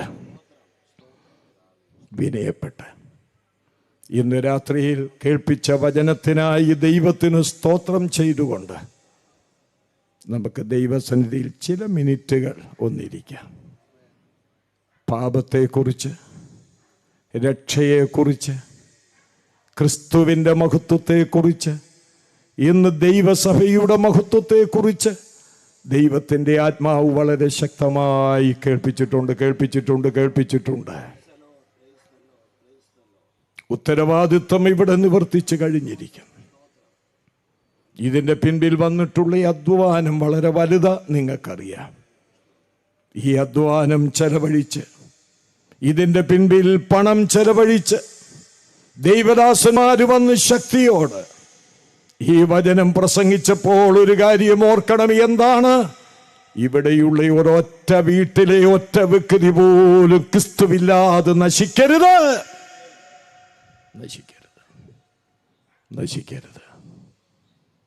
യുവാവേ, നീ നശിക്കരുത്. യുവതിയെ, നീ നശിക്കരുത്. സഹോദര, സഹോദരി, നീ നശിക്കരുത്. ഈ ഭൂമിയിലേതു മതത്തിലാണ് നീ, ഈ ഭൂമിയിലേത് സഭയിലാണ് നീ, ഇതൊന്നുമല്ല വിഷയം. ദൈവസഭയുടെ അംഗമായി മാറിയിട്ടുണ്ടോ? യേശുക്രിസ്തുവിന്റെ രക്തത്താൽ പാപത്തിന്റെ ശുദ്ധീകരണം പ്രാപിച്ചിട്ടുണ്ടോ? യേശുക്രിസ്തുവിനെ സ്വന്തം രക്ഷകനെ കർത്താവുമായി ഹൃദയത്തിൽ സ്വീകരിച്ച് രക്ഷിക്കപ്പെട്ടിട്ടുണ്ടോ? നിന്റെ പേര് ജീവപുസ്തകത്തിൽ എഴുതപ്പെട്ടിട്ടുണ്ടോ?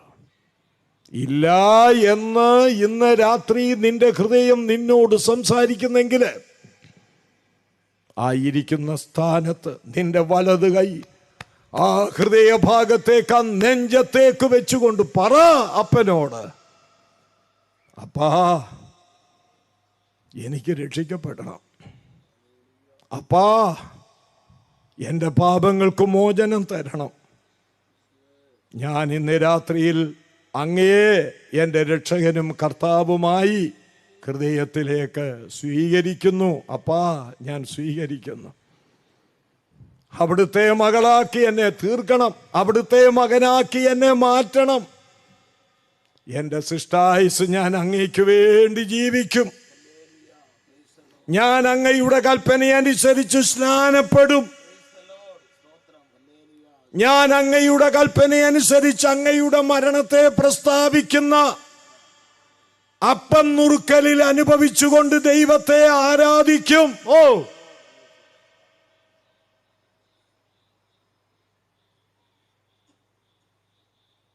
ഈ രാത്രിയിൽ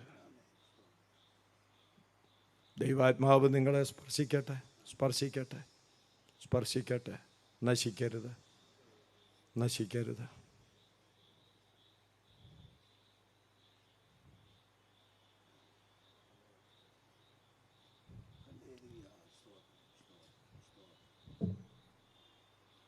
ഹല്ലേലൂയ.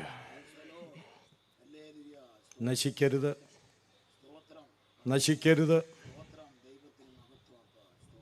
നിങ്ങളുടെ സമീപത്ത് വചനം വന്നു. നിങ്ങളുടെ അടുത്ത വീടിൻ്റെ അടുത്തുള്ള പറമ്പിൽ ഈ വചനം വന്നു. വചനം വന്നു. പത്തനംതിട്ടയിൽ നിന്നും, അടൂരിൽ നിന്നും, കോട്ടയത്ത് നിന്നും, എള്ളുവിളയിൽ നിന്നും ദൈവദാസന്മാർ നിങ്ങളുടെ അടുക്കൽ വന്നു, അടുക്കൽ വന്നു, അടുക്കൽ വന്നു. പാട്ടുപാടാനുള്ള സഹോദരന്മാർ നിങ്ങളുടെ അടുക്കൽ വന്നില്ലേ? നിങ്ങൾ വല്ലതും കൊടുത്തോ അവർക്ക്? ശാന്തമായി ഒന്ന് ചിന്തിക്കും. നിർത്തുക. ഇവിടെ എന്തെങ്കിലും കൊടുത്തോ? നിങ്ങളൊന്നും കൊടുക്കുന്നില്ലല്ലോ. വേണ്ടതാനും. നിങ്ങളുടെ 5 പൈസ ഞങ്ങൾക്ക് വേണ്ട. നിങ്ങളുടെ ഒരു പണവും ഞങ്ങൾക്ക് വേണ്ട. ഞങ്ങൾ വളരെ സ്നേഹത്തോടുകൂടെ പറയട്ടെ, നീയും നിന്റെ കുടുംബവും നശിക്കരുത്. നീയും നിന്റെ മക്കളും നശിക്കരുത്. ഇന്ന് രാത്രി നിന്നിലേക്ക്, നിന്റെ ഭവനത്തിലേക്ക് യേശു ഇറങ്ങി വരട്ടെ, ഇറങ്ങി വരട്ടെ. യേശു വസിക്കുന്ന ഇടമായി മാറട്ടെ, യേശു വസിക്കുന്ന ഭവനമായി മാറട്ടെ.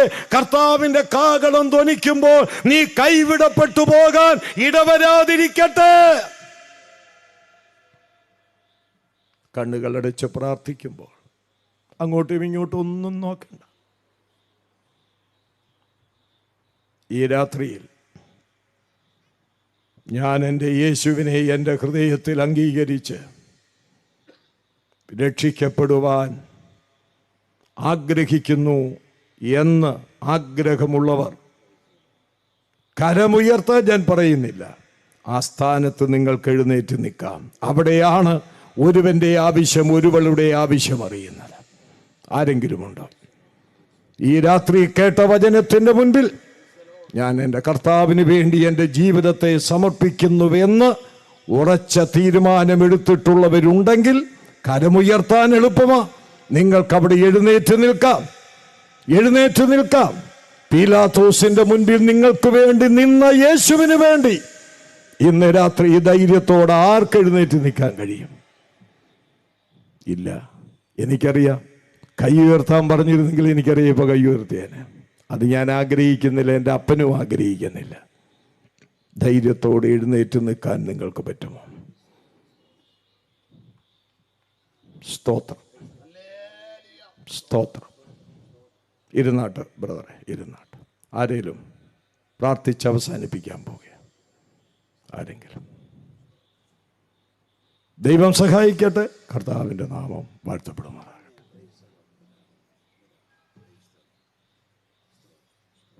എല്ലാവർക്കും എഴുന്നേൽക്കാം. ദൈവം വചനത്തിലൂടെ നല്ല സമൃദ്ധിയായി അനുഗ്രഹിച്ചു. കർത്തൃദാസനെ ദൈവം കൃപ നൽകി, നമുക്കും ആശ്വാസം നൽകി. ഇപ്പോൾ പ്രിയ സാംസക്രിയ സാറ് പ്രാർത്ഥിച്ച് ആശീർവാദം പറയും. സന്തോഷത്തോടെ നമുക്ക് പ്രാർത്ഥിക്കാം. കരുണയുള്ള ദൈവമേ, സ്വർഗീയ പിതാവേ, ഈ രാത്രികാലത്ത് ദൈവസഭയുടെ ആവിർഭാവം മുതൽ ദൈവസഭയുടെ ഉൽപ്രാപണം വരെയുള്ള വിഷയങ്ങൾ ചുരുക്കമായിട്ട് കേൾക്കുവാനെടുക്കണം അടിയങ്ങളെ സഹായിച്ച കൃപയ്ക്കായിട്ട് സ്തോത്രം ചെയ്യുന്നു. അവിടെ ദാസൻ വചനം കൊടുത്തതിനായി സ്തോത്രം ചെയ്യുന്നു. കർത്താവ്, ദൈവം നിത്യതയിൽ ഒരുക്കിയ ആ രക്ഷാപദ്ധതി എന്ന ദൈവസഭയെക്കുറിച്ച് കർത്താവെ പഴയ നിയമകാലത്ത് മർമ്മമായിരുന്ന ആ സത്യം ഞങ്ങൾക്ക് വെളിപ്പെടുത്തി തരുവാനെടുക്കണം സ്വർഗസ്ഥനായ ദൈവം അവിടുത്തെ പുത്രനിൽ കൂടി ഇടയാക്കിയതിനായി സ്തോത്രം ചെയ്യുന്നു. കർത്താവെ, ദൈവസഭയുടെ അംഗങ്ങളാക്കി തീർക്കുവാനെടുക്കണം അടിയങ്ങളെ ലോകസ്ഥാപനത്തിന് മുമ്പ് തിരഞ്ഞെടുത്തതിനായി സ്തോത്രം ചെയ്യുന്നു. കർത്താവ്, രാത്രികാലത്തും കർത്താവെ വളരെ ശക്തമായ ഭാഷയിൽ ദൈവത്തിൻ്റെ വചനം അറിയിക്കുവാനെടുക്കണം അവിടെ ദാസന് കൊടുത്ത കൃപയ്ക്കായിട്ട് സ്തോത്രം ചെയ്യുന്നു. കർത്താവെ, പ്രത്യേകിച്ച് കർത്താവിനെ വിശ്വസിച്ച് കർത്താവിനെ ഈ രക്ഷിതാവായി സ്വീകരിച്ച ആ ഞങ്ങളുടെ പ്രിയ സഹോദരനായിട്ട് ദൈവത്തെ സ്തുതിക്കുന്നു. കർത്താവെ, ആ പ്രിയ സഹോദരനെ കർത്താവിൻ്റെ കരങ്ങൾ ഫലമേൽപ്പിക്കുന്നു. ഞങ്ങൾ ഓർത്ത പോലെ കർത്താവെ, രക്ഷിക്കപ്പെട്ടവർ ചെയ്യേണ്ട അനുഷ്ഠാനങ്ങളെക്കുറിച്ച് ഞങ്ങൾ കേട്ടല്ലോ കർത്താവെ. പ്രിയപ്പെട്ടവനും കർത്താവിൻ്റെ കൽപ്പന അനുസരിച്ച് കർത്താവ് കൽപ്പിച്ചിരിക്കുന്ന അനുഷ്ഠാനങ്ങൾ അനുസരിച്ച് ദൈവസഭയുടെ അംഗമായി മുമ്പോട്ട് പോകുവാൻ സഹായിക്കണമേ എന്ന് ഞാൻ പ്രാർത്ഥിക്കുകയാണ്. കർത്താവ്, ഇന്ന് രാത്രിക്കാലത്ത് ദൈവത്തിൻ്റെ വചനം കേട്ട എല്ലാവർക്കായിട്ടും ദൈവത്തെ സ്തുതിക്കുന്നു. പാപത്തെക്കുറിച്ച്, നീതിയെക്കുറിച്ച്, ന്യായവിധിയെക്കുറിച്ച് ദൈവത്തിൻ്റെ ആത്മാവ് അവരുടെ ഹൃദയങ്ങളിൽ വാദിക്കുവാനെടുക്കണം അവിടുന്ന് പ്രസാദിക്കണമേ എന്ന് പ്രത്യേകം പ്രാർത്ഥിക്കുന്നു. ദൈവത്തിൻ്റെ ആത്മാവിൻ്റെ ശക്തിയായ വ്യാപരണം, ഈ അവിടുത്തെ സാന്നിധ്യം ഇവിടെ ഉണ്ടായിരുന്നതിനായി സ്തോത്രം ചെയ്യുന്നു. വളരെ ശക്തമായ ദൈവത്തിൻ്റെ വചനം ഈ രാത്രിക്കാലത്ത് ഘോഷിക്കുവാനെടുക്കണം അവിടെ ദാസന് കൊടുത്ത കൃപയ്ക്കായിട്ട് സ്തോത്രം ചെയ്യുന്നു. കർത്താവേ, ദൈവസഭയെന്ന ആ ശക്തിയേറിയ ദൈവത്തിൻ്റെ കാര്യപരിപാടിക്കായിട്ട് സ്തോത്രം ചെയ്യുന്നു. ദൈവത്തിൻ്റെ പുത്രനായ കർത്താവ് യേശു ക്രിസ്തുവിൻ്റെ ശരീരമെന്ന സഭയാകുന്ന ആ സഭയെ ഭൂമിയിലാക്കിയിരിക്കുന്നതായി സ്തോത്രം ചെയ്യുന്നു. മാത്രമല്ല, ഞങ്ങൾ പ്രത്യാശ കർത്താവ് ഓർക്കുകയായിരുന്നു. കർത്താവെ, സഭയുടെ ഉൽപ്രാപണം ഏത് സമയത്തും ഉണ്ടാകും ഞങ്ങൾക്കറിയാം. അതാണ് ഞങ്ങളുടെ പ്രത്യാശയും ഞങ്ങളുടെ ആഗ്രഹവും. കർത്താവ് താൻ ഗംഭീരനാദത്തോടും പ്രധാന ദൂതൻ്റെ ശബ്ദത്തോടും ദൈവത്തിൻ്റെ കാഹളത്തോടും കൂടെ കർത്താവെ മധ്യാകാശത്തിലേക്ക് വരികയാണല്ലോ. കർത്താവെ, ആ നല്ല നാളുകളെ ഓർത്ത് ഞാൻ ഇവിടുത്തെ വാഴ്ത്തുന്നു. കർത്താവെ, ദൈവത്തിൻ്റെ വചനം കേട്ട എല്ലാവരും കർത്താവെ ആ കൂട്ടത്തിൽ ഉണ്ടാകുവാൻ ഞങ്ങൾ ആഗ്രഹിക്കുകയും പ്രാർത്ഥിക്കുകയും ചെയ്യുകയാണ്.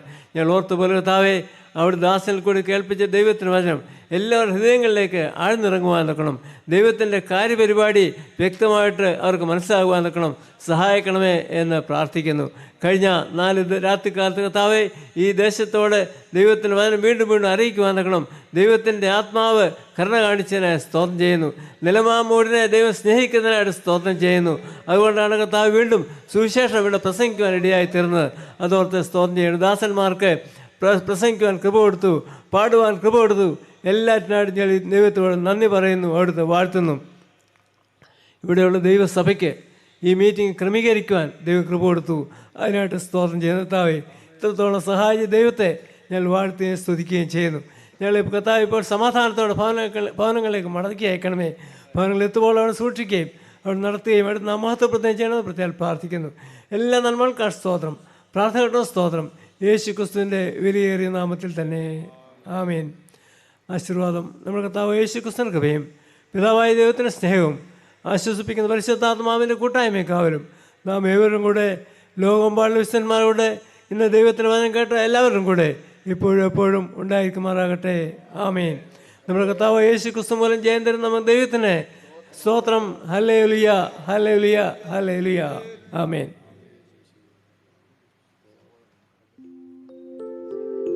ദൈവം അനുഗ്രഹിക്കട്ടെ. എല്ലാവർക്കും സമാധാനത്തോടെ കടന്നു പോകാം.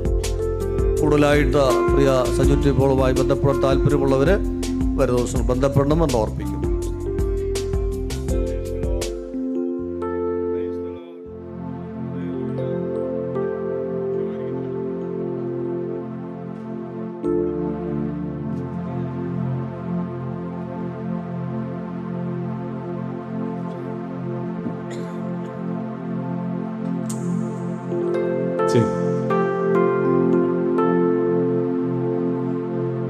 കുറുകിഞ്ഞറങ്ങി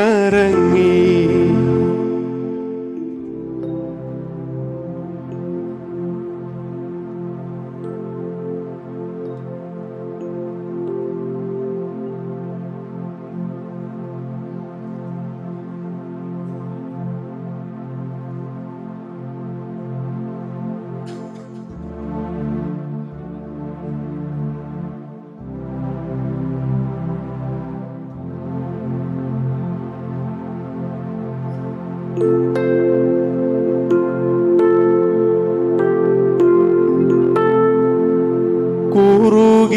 ഞരങ്ങി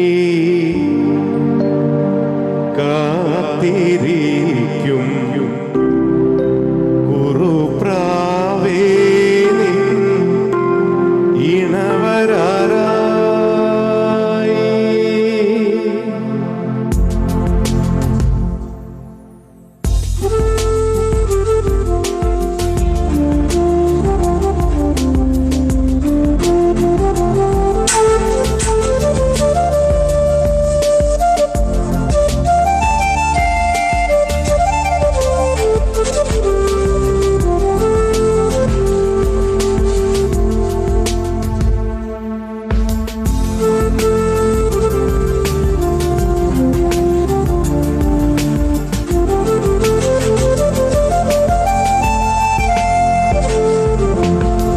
കുറുകി ഞരങ്ങി കാത്തിരിക്കും കുറുപ്രാവേ നിൻ ഇണവരായി. കുറുകി ഞരങ്ങി കാത്തിരിക്കും കുറുപ്രാവേ നിൻ ഇണവരായി.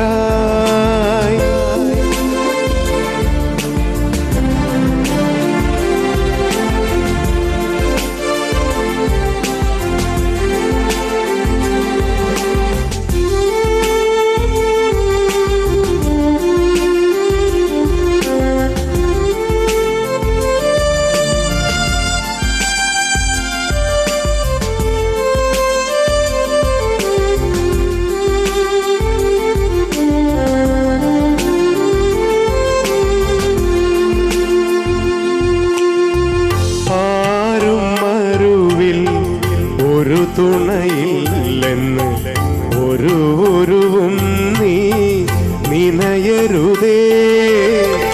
ആരും മരുവിൽ ഒരു തുണയില്ലെന്ന് ഒരുവും നീ നിനയരുതേ.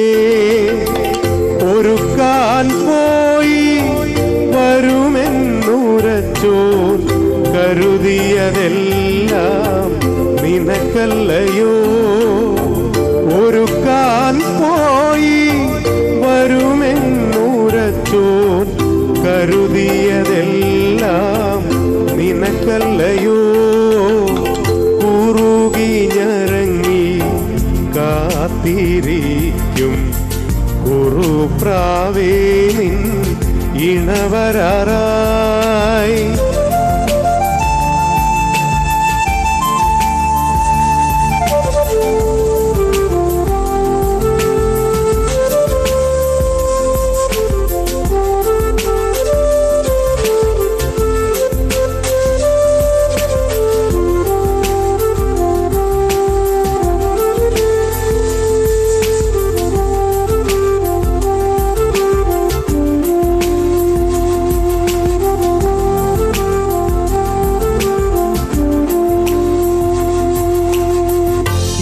പരമഹിമ അഖിലവുമൻപായി സഹജേ നിനക്കായി കരുതിയവൻ.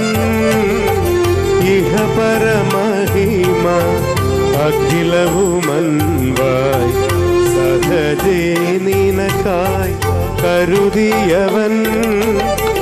കാഹളനാദം ശ്രവിക്കവേ പറക്കും മോഹന നിമിഷം ആഗതമായി. കാഹളനാദം ശ്രവിക്കവേ പറക്കും മോഹന നിമിഷം ആഗതമായി. കുറുകി ഞരങ്ങി കാത്തിരിക്കും കുറുപ്രാവേ നിൻ ഇണവരായി. കുറുകി ഞരങ്ങി കാത്തിരിക്കും കുറുപ്രാവേ നിൻ ഇണവരായി.